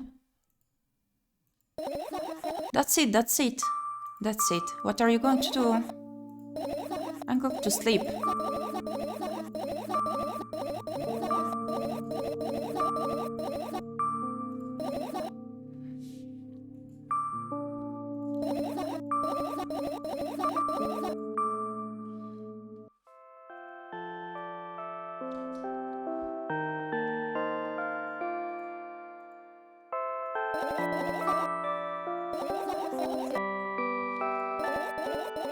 I'm gonna complete this game fully, and then I will be going offline and I'll be seeing you in the evening.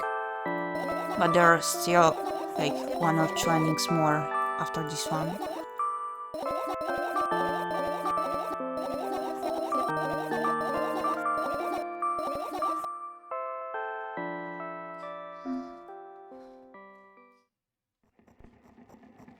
There it is, a new dream.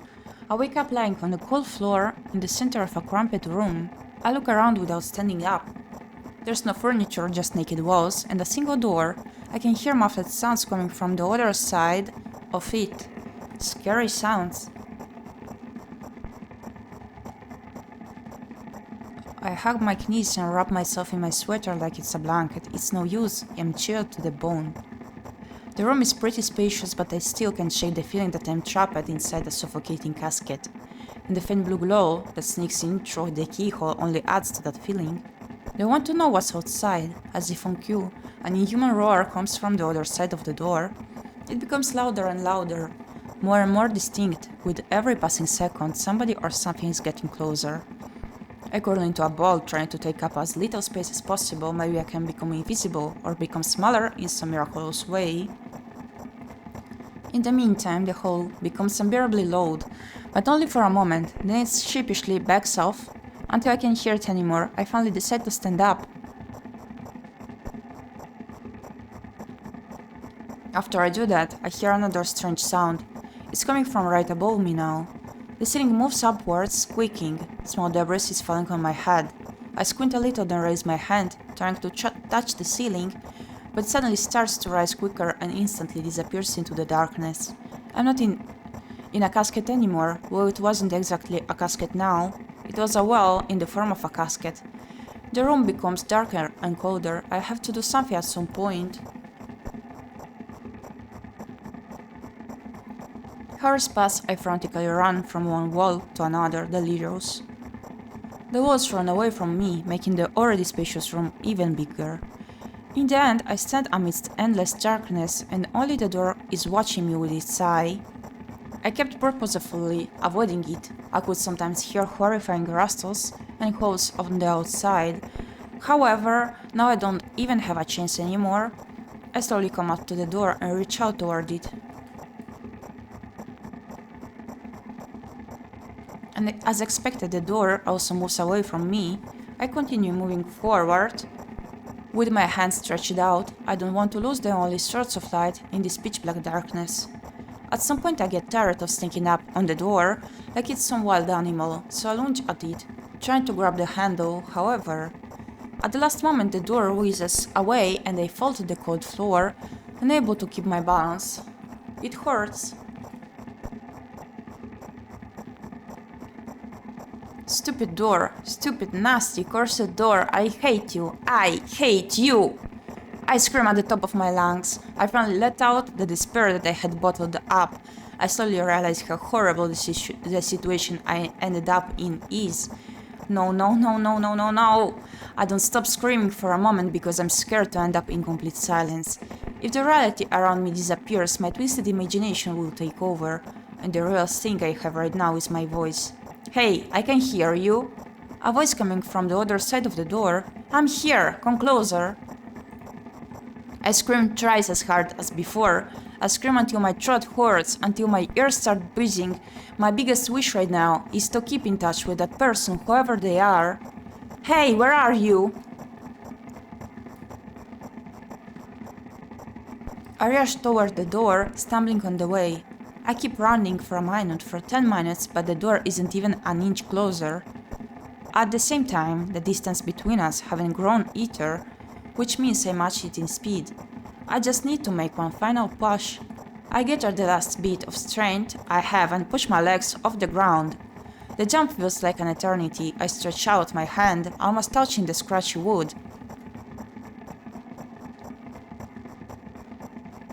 I dive face first onto the ground with ridiculous speed.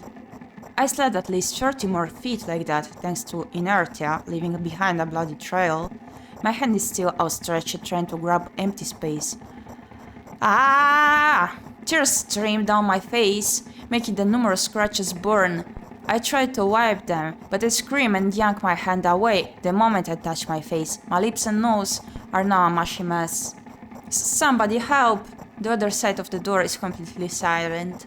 The silence reigns for an excruciatingly long time. However, at some point, that silent torture ends. Hey, I can see you! I try to reply, but stifled whimpers come out of my throat instead of words. Are you hurt? Yes, yes!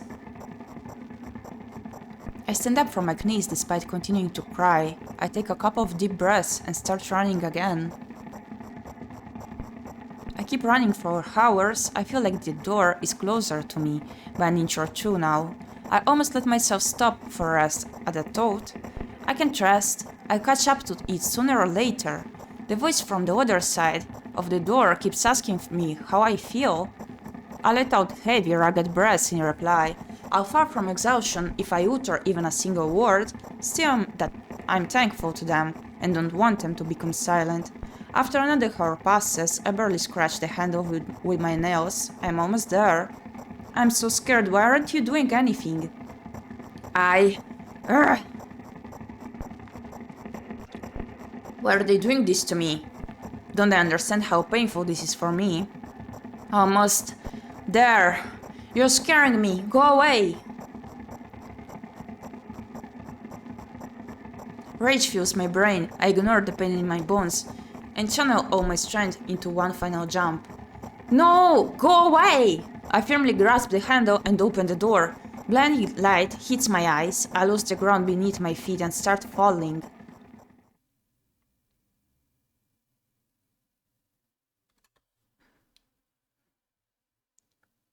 I'm lying face down in grass. I smell water, earth, and the dampness of the night.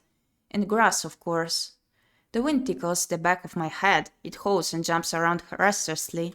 Laying down like this is unpleasant and rude when nature is so alive around me with sounds and, I'm pretty sure, colors too. I stand up full of anticipation. I see an endless cloud, a clear sky without a single star, and a pale moon somewhere very, very far away. I shake my head and try to focus my eyes on anything, but to no avail. My surroundings are just too vast. I feel dizzy.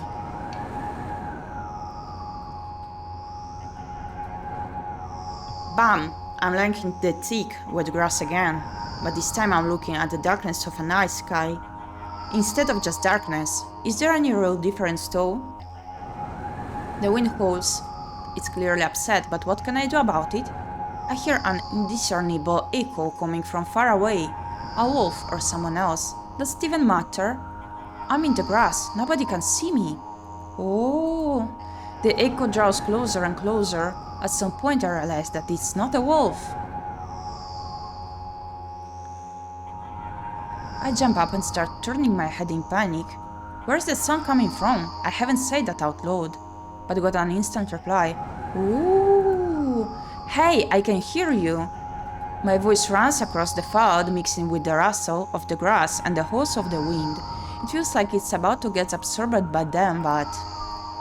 Ooh, hey, where are you? Ooh, I can't understand where should I run to, and if I should run at all. Somebody clearly wants me to find and help them, maybe they're hurt. The grass tickles my heels while I drag my feet in the direction where I think the sound is coming from. It's just, there's not a single tree or stone around, only an endlessly wide field. I hear a resounding painful scream. I shut my eyes and cover my ears. I suddenly feel scared. The scream turns into a cry. I carefully raise my head, still scared to death.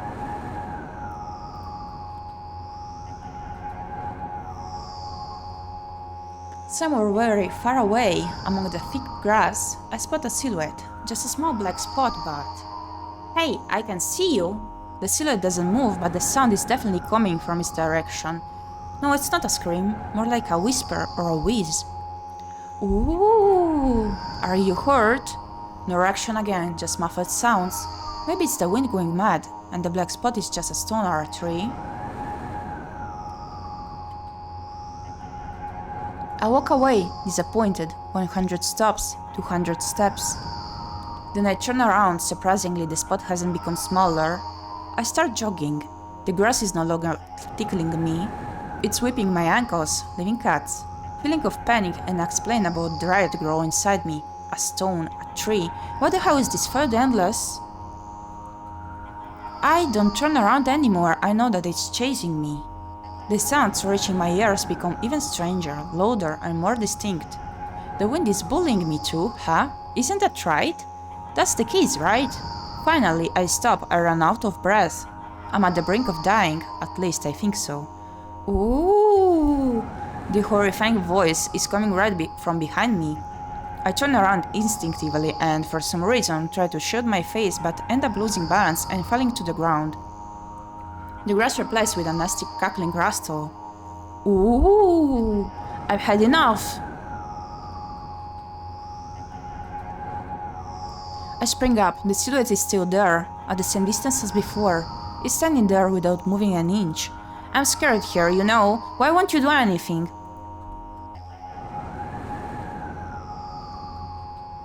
The silhouette trembles and then starts slowly gliding toward me, followed by new sounds, wheezes, moans. Fear shackles me. I can only stand and watch the approaching black spot. My lips are parched. I speak in a voice I don't recognize. You're scaring me, go away.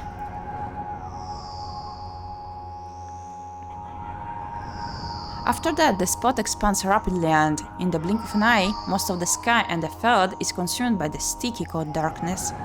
Paralysis feeling lets my body go, and I immediately sprint away. Ooh!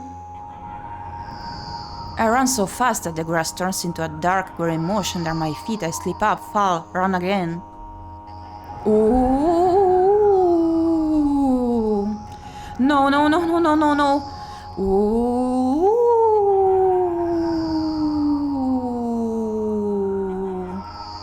No, go away! An unknown force turns my head with a crunching sound and the darkness consumes everything.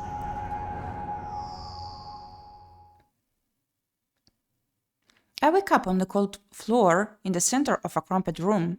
I look around without standing up. There's no furniture, just naked walls. Good morning. Not that good though.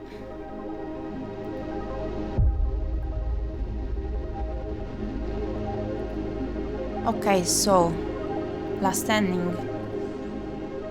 I'm about to play the last one. And then that will be it for this morning stream.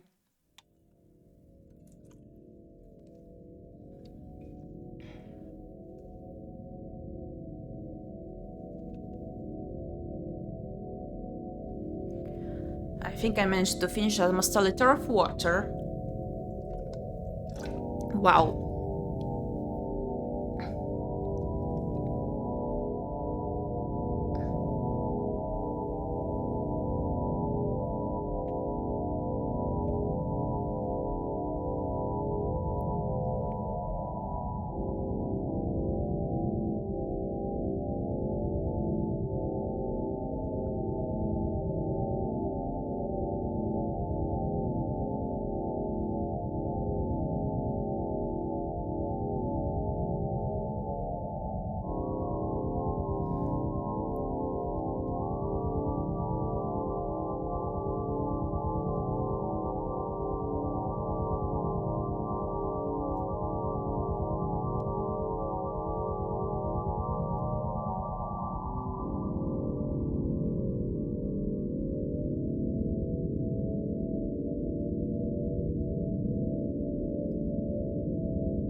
Okay, continue.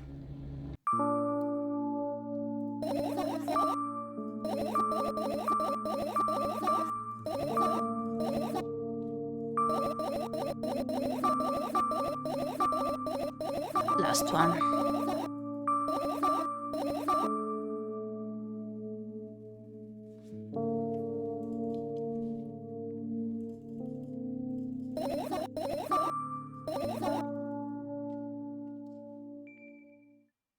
So,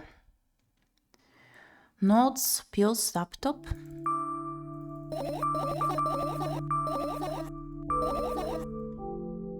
Pills.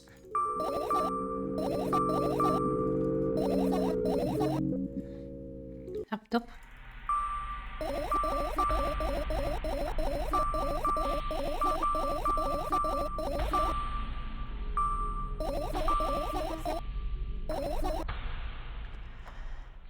Then sketchbook bag.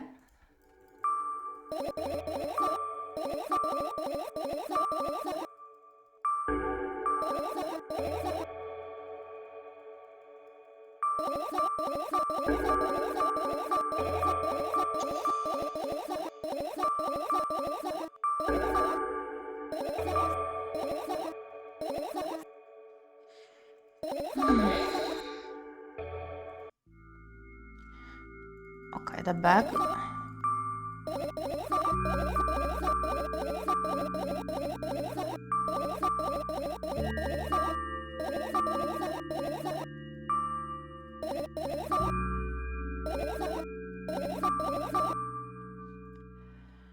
Then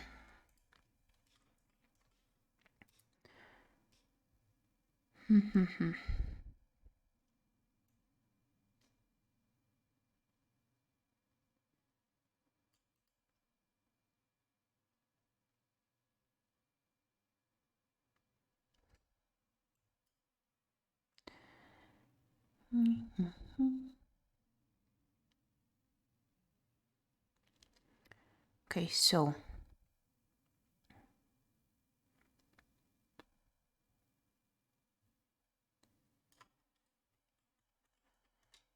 checking out the guide.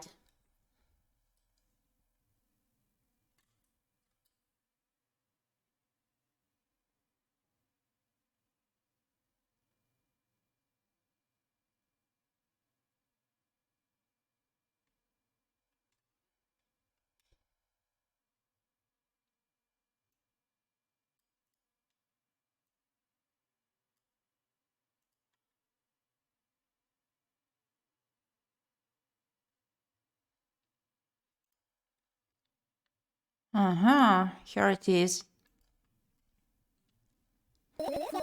What's this? And that's it.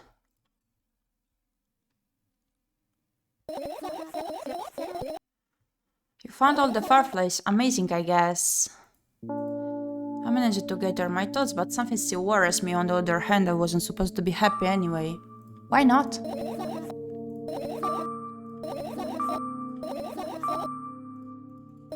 No balcony this time. Okay, let's stay here. What are you going to do? Sleepy, sleepy time.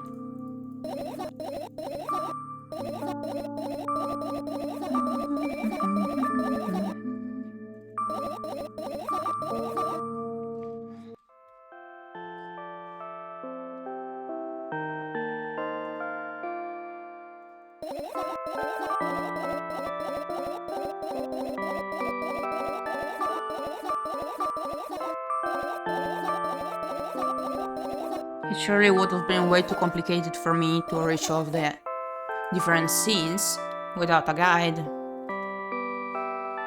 Like, how could I know that based on how many fireflies and if you go to the balcony or not, you'll get different stuff? Just too complicated.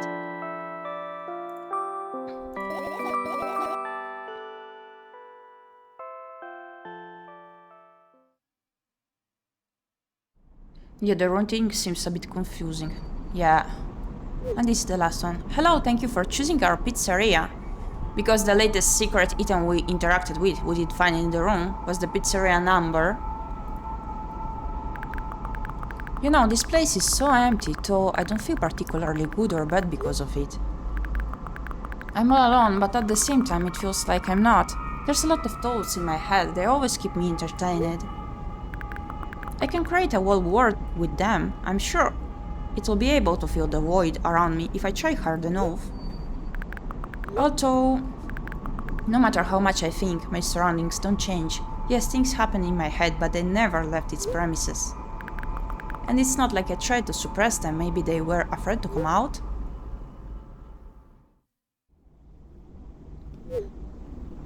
What kind of pizza would you like to order? Anyway, there's so much space in my head that could be put to good use. So every thought would make a senseless and merciless circle in my head destined to go back to where it started. But there should be an end somewhere. You can wander around forever. What do you think? I know it sounds scary, but it's not scarier than constantly existing among the void. This place is safe and nothing bad will happen here. Nothing good will happen here either, too.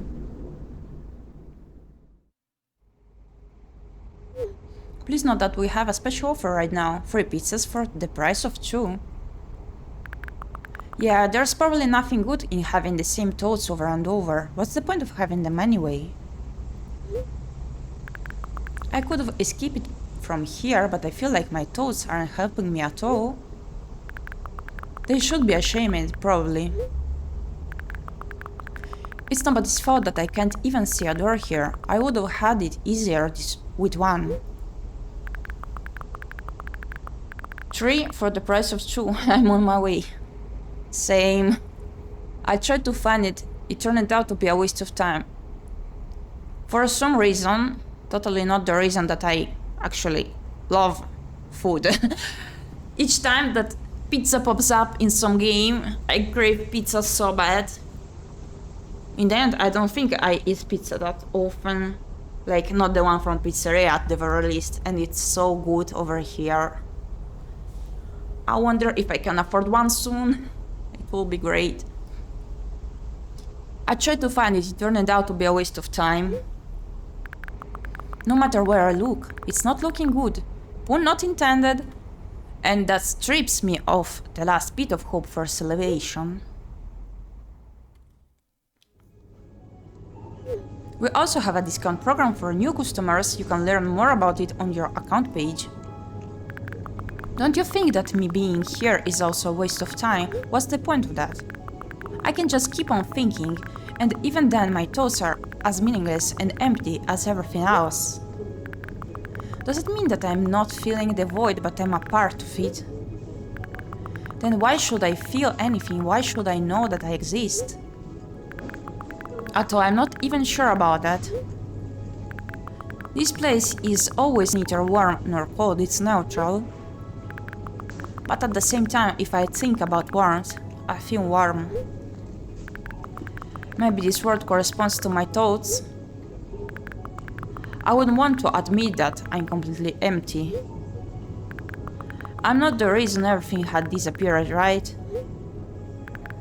Can't I just adapt and get used to having nothing around me since I can't do anything about it?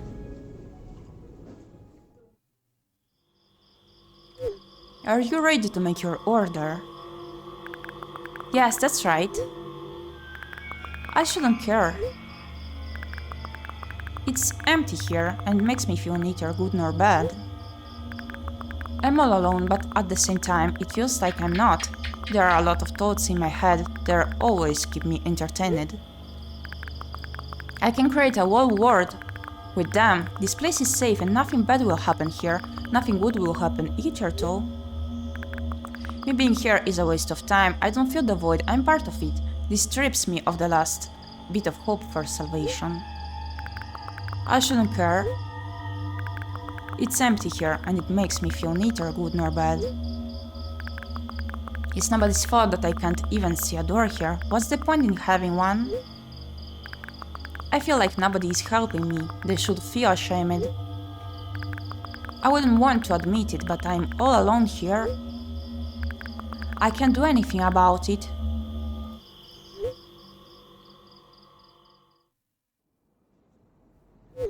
Please note that we have a special offer right now. 4 pizzas for the price of 2. 4? I don't care that this place is empty, you hear? I feel neither good nor bad. I'm all alone. My head is full of thoughts. They eclipse the world around me. This space is pretty cramped, but at least it's safe. Even though I never feel good here. Does that mean existing is a waste of time? I need to decide, and my thoughts will help me. They'll lead me to the exit, and I'll be able to feel proud of myself. I'll be able to save myself. Or holy bonanza, take my money. At the same time, I don't really care anymore. I'm hungry, I still have to get lunch, it's a bit late. Thankfully, I'm almost ending the stream. This place is empty, but it makes me feel neither good nor bad. I'm alone, but my head is full of thoughts. A whole world, one might say.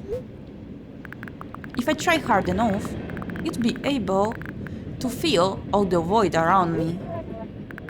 Still, no matter how much I keep thinking, my surroundings don't change. Yes, something happened outside of my head, but... what was it? There's not enough space for my thoughts. It's already filled with something else. Even if there's nothing around me, I'm still here. And my head is full of thoughts. If I try hard enough... So the world isn't empty after all. I can see anything.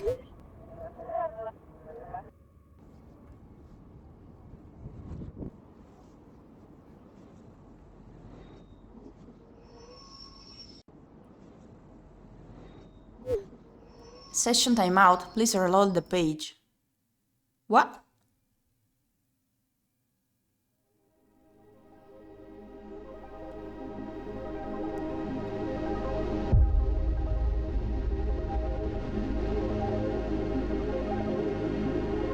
It happened to me time ago to wake up crying, be it due to something I did dream about, or the feeling I had within the dream that wouldn't even make sense while being awake and rational. It was a horrible feeling. In my case, I wanted also to check the explanation that I did see it's written over here.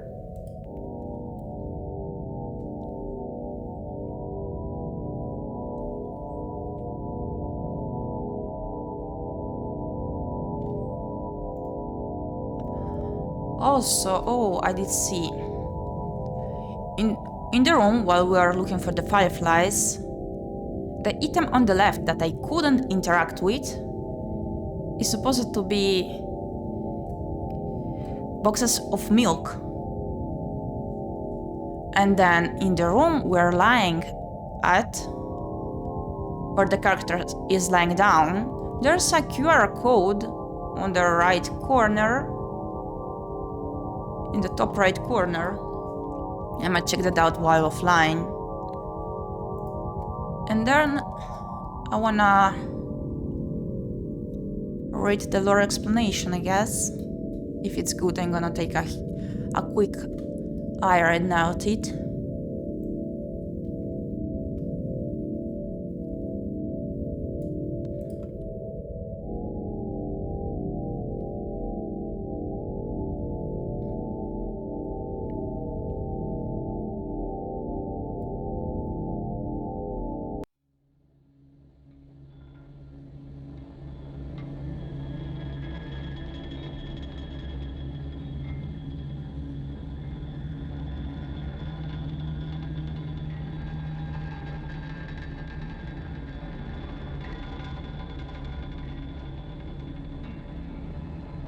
Okay, please wait a moment.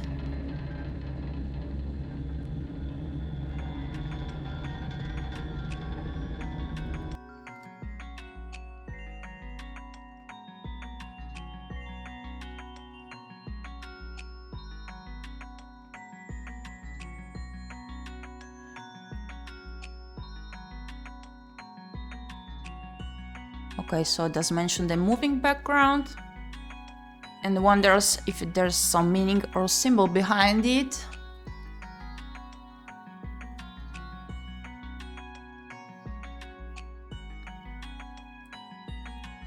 Also, they wonder if this is developer private story or connected to the girl purely.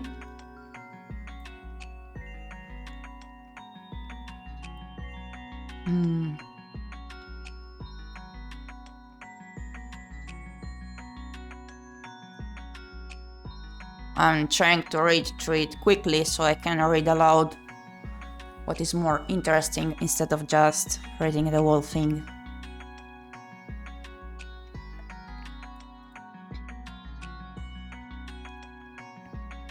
So the one that wrote the guide of their perspective explaining what they saw in the game mentions that they know most of the people who liked the game connected to it emotionally.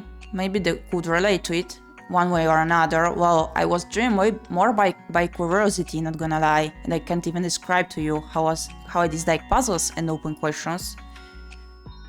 And don't even tell me everybody will find their own sense in the game and this is what makes it great. Hell no. First, it makes it horrible for me because I will get lost in interpretations, so we'll see how far they can come in this guide. And second, you saw then what stands behind the choice of lines, backgrounds, music, actually everything. Yeah, I agree, like you can interpret it your own way, but I think there is actually a reason for all the things here. Like the user that found out, the cinnamon bun in chat that found out that there is actually an illness where you see everything red. I don't know, maybe it is one of the illnesses that the girl does have, for example, instead of just thinking it is purely for the aesthetic or the immersion in the game, the atmosphere. So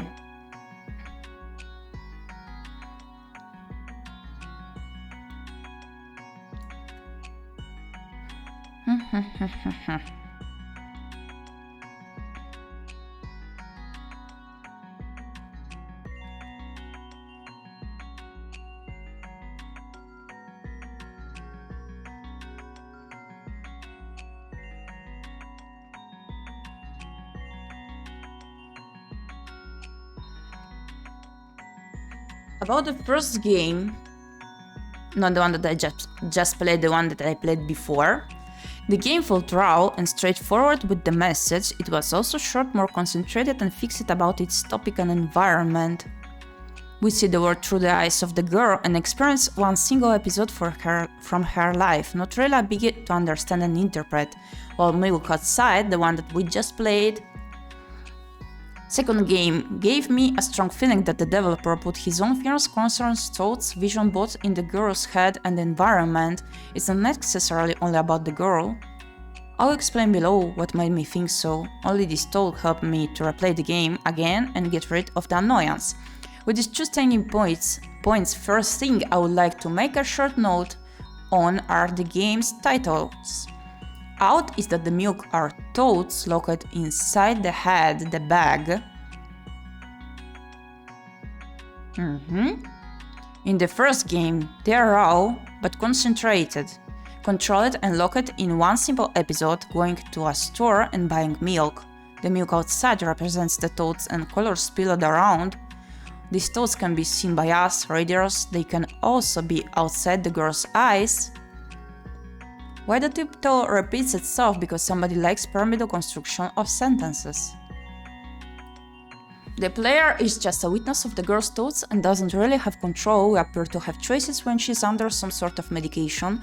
What we can do is control the flow of her inner speech. This control is made possible via medication. For us, this medication will also be a door to the girl's choices, and for the girl, this door can help her out of the endless loop. For example, the "oh" dialogue in the first game. She uses self-talk as therapy and a way to answer her own questions. She can choose to revive her memories and thoughts to ignore them. We as a player can choose to extend a thought, tell me more about it, to remind something, paying for the milk. When she wasn't paying and was confused why the cashier wouldn't give her the milk. To wake her up, get out of the loop. The story with hamsters, dialogue in a store, first game, etc. Like when she ends up blabbing about something in loops. Like not exactly blabbing, but like being stuck in the loop of her thoughts. That is what I did mean. Personally, I feel that we as the player are indirectly controlling her actions. Yeah, I also did notice that when we try to make her reason, at times she listens to us and does what is best for her, while knowing perfectly it is what she should do. Just like a confirmation that she should do what he is actually still not doing, but she knows about in the second game. Or to get to another topic when necessary. Okay, I pretend I understood. Like by skipping the topics where she's stuck to consciously enter the loop. They'll tell me more about the day in school. Well, yeah, okay. The game asks you to name yourself. You will see this name later, on condition that you fail to help her buy the milk. True. I wouldn't call it hint unless I played the game in Russian, because in the Russian version of the game, the screen says, write down your name.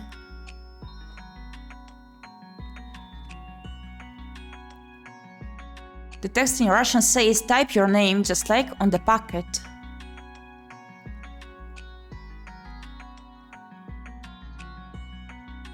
Oh, so it directly is written. Write down your name just like on the packet. The word can mean package, pack, or wrapping in general, but in our context, it's certainly packet. The first screen saying that your name doesn't help her at all.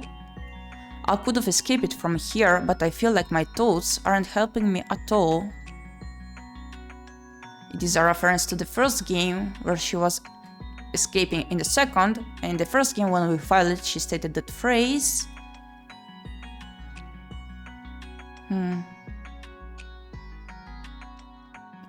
The moment when she mentions framework and removes it, I interpreted as the medicine's effect fading away. She felt too free after that, and her voice said to go back.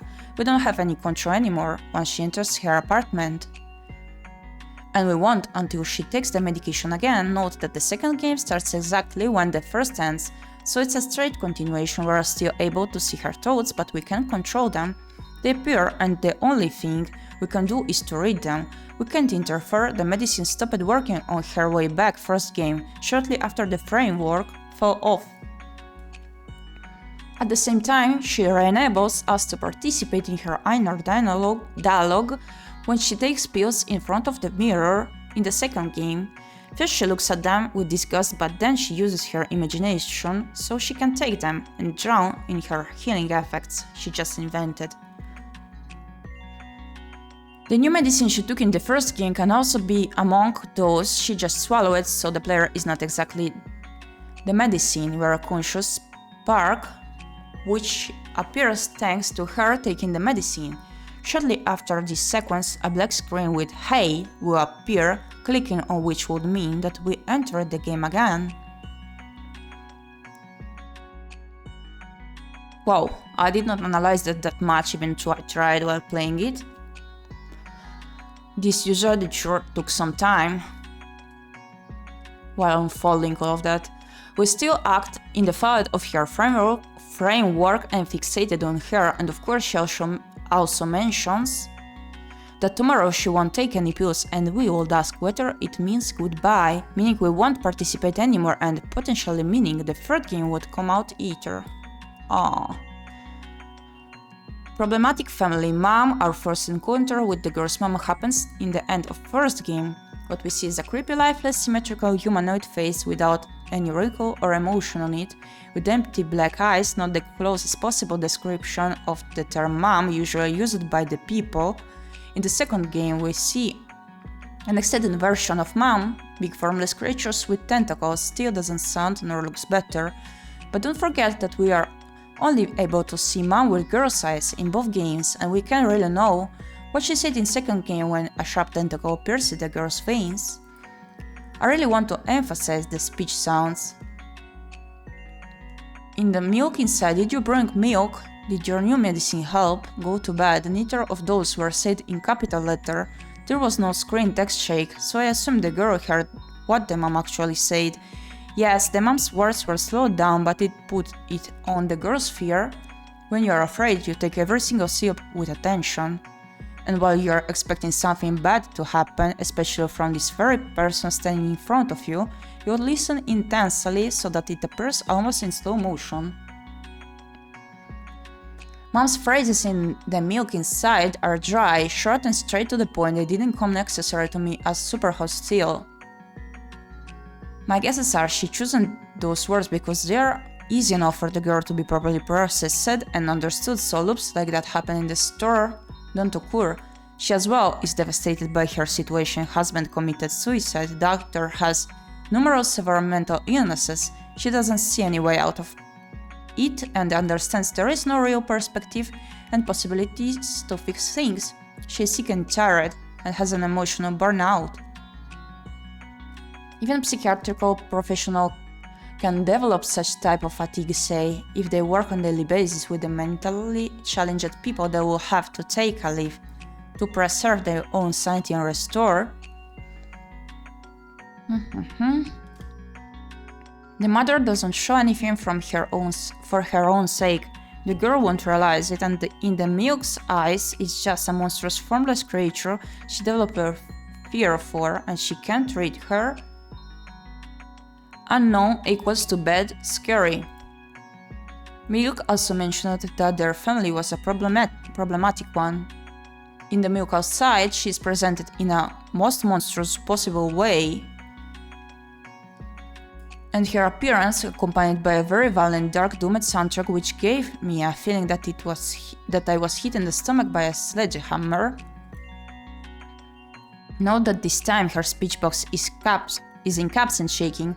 My guess is that that's not what she was actually saying, but how the girl was perceiving at those moments. The milk girl mentions, just like last time, meaning this procedure could be a routine, which would also explain this great fear she developed for her mother, since it's nothing pleasant, shocking, stressful, and horrifying. and the mother has to do it. No wonder the mother turned out to be a monster in the girl's eyes. For example, where it mentions that the being throws itself in anger, it could be that she just quickly reacted. The creator notices it, to the girl's vomit reaction. And grabbing me by the throat, mom held her in a way that she doesn't choke with her vomit. Fever and vomit mentioned in the game are actually common reactions to an anaphylactic reaction, which is a term for allergy reaction, which happens after a few minutes of exposure. And the long claw was most likely an allergen shot that did pierce the girl's arm.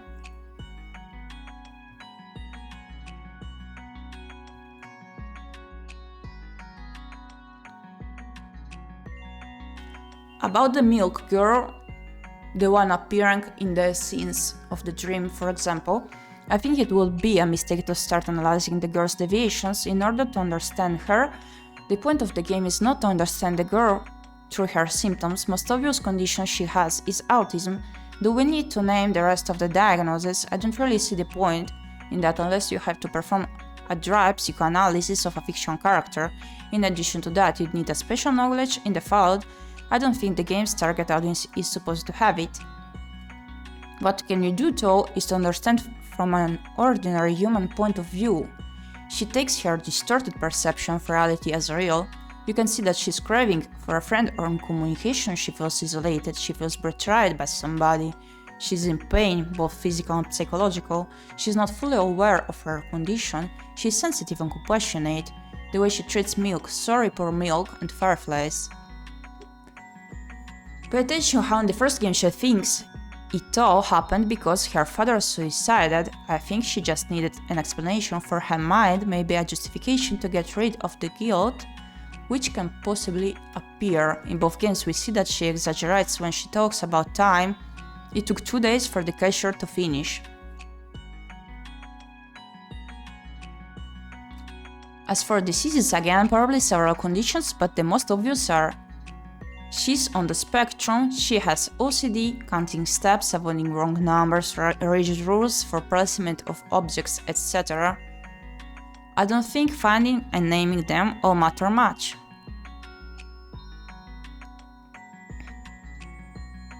And she does have the sign, the no sign on her hoodie, and here it's explained. The pullover designates two things again. I'm not pretending it's the truth, but this makes sense for me. No sign. It's a common prohibition sign telling you what is prohibited to do or shouldn't be here. She bumps into that sign during the "Are We Friends" ending, at the same time when the session with the bot time outs. She's left alone there, alienated. The sign on the pullover doesn't have the subject of prohibition behind the red line, making her to be the subject. You are not welcomed here as a mentally challenged person, and you don't belong here, you shouldn't be here. Here means her social environment. This thought is better explained in the "You Won't Get It" ending. I also would like the "You Won't Get It" ending is the one where you mentioned that she probably encountered the brother, by the way. I also would like to point out that Russia sucks in terms of helping, noticing, respecting, and providing help to people with conditions, and the environment is often very hostile towards them. And second of the interpretation of the sign, it's an empty set. This may feel more far-fetched, but I still put it here since the sign is one-to-one to that on her pullover, probably meaning that her personality is getting destroyed, trauma after trauma, and she only consists of fears, hallucinations, and fatigue.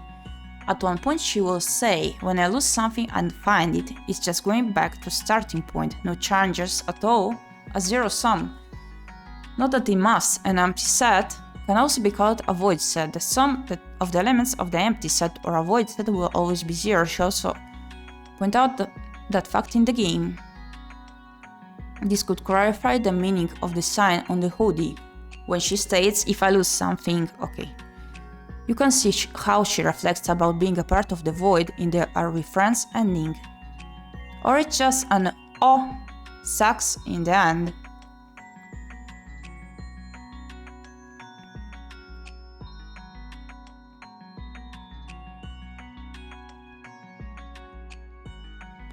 Yeah, I don't really wanna read through all of it,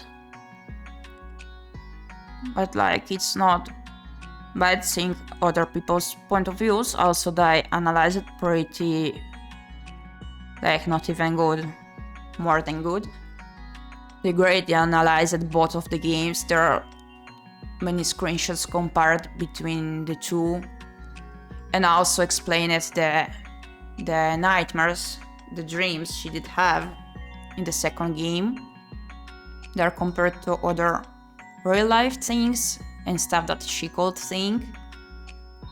So yeah, overall it's a very interesting game, even without analyzing it, in my opinion, as they mention it, without giving the terms to the diagnosis or else.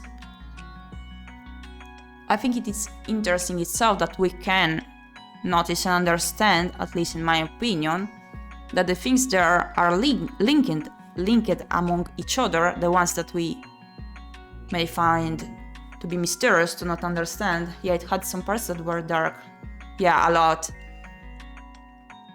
Like, for example, while playing it, there are things I did not understand, but I understood they were there for a reason, and that they were linked among each. Coming to the girl's mind, the symbols she had on the hoodie, that it had a reason. And of course, the feelings of her could be perceived well, I think, while playing through the game and observing what she stated and how she reacted as well. Well, I enjoyed this game a lot. I still can't help but hope that there will be a third game, or at least another game by the same developer. I see that they worked a lot on the world building and the character here. Like the world building, more like the word that is linked to her perception. It was very elaborated, be it personal experience of the developer or just created by them after making perhaps some researches, I don't know, about the illnesses and how you live them. I found it very interesting either way. So yeah, I'm gonna finish the stream here, but before I wanted to check my schedule that I did share today, and I no longer remember what I wanted to play this evening. Okay, this evening at 8 p.m. I hope to be well on time, still I cannot grant it, but I will do my best. 8 p.m. or slightly earlier, I will keep playing Mad Father, as I want to complete it. And if it won't take that much, maybe to insert another short visual novel or something like that. But I think the whole evening will be occupied by my Mad Father in the end. We will see. So yeah, 8 p.m. this evening, Central European time zone. And thank you for stopping by and watching my stream. I hope you enjoyed it overall. And thank you so much, Rain, for all of the help you're offering here and for your presence. I enjoyed it very much and I'm pretty happy about it. So yeah, let's see each other this evening and thank you for stopping by. Bye bye!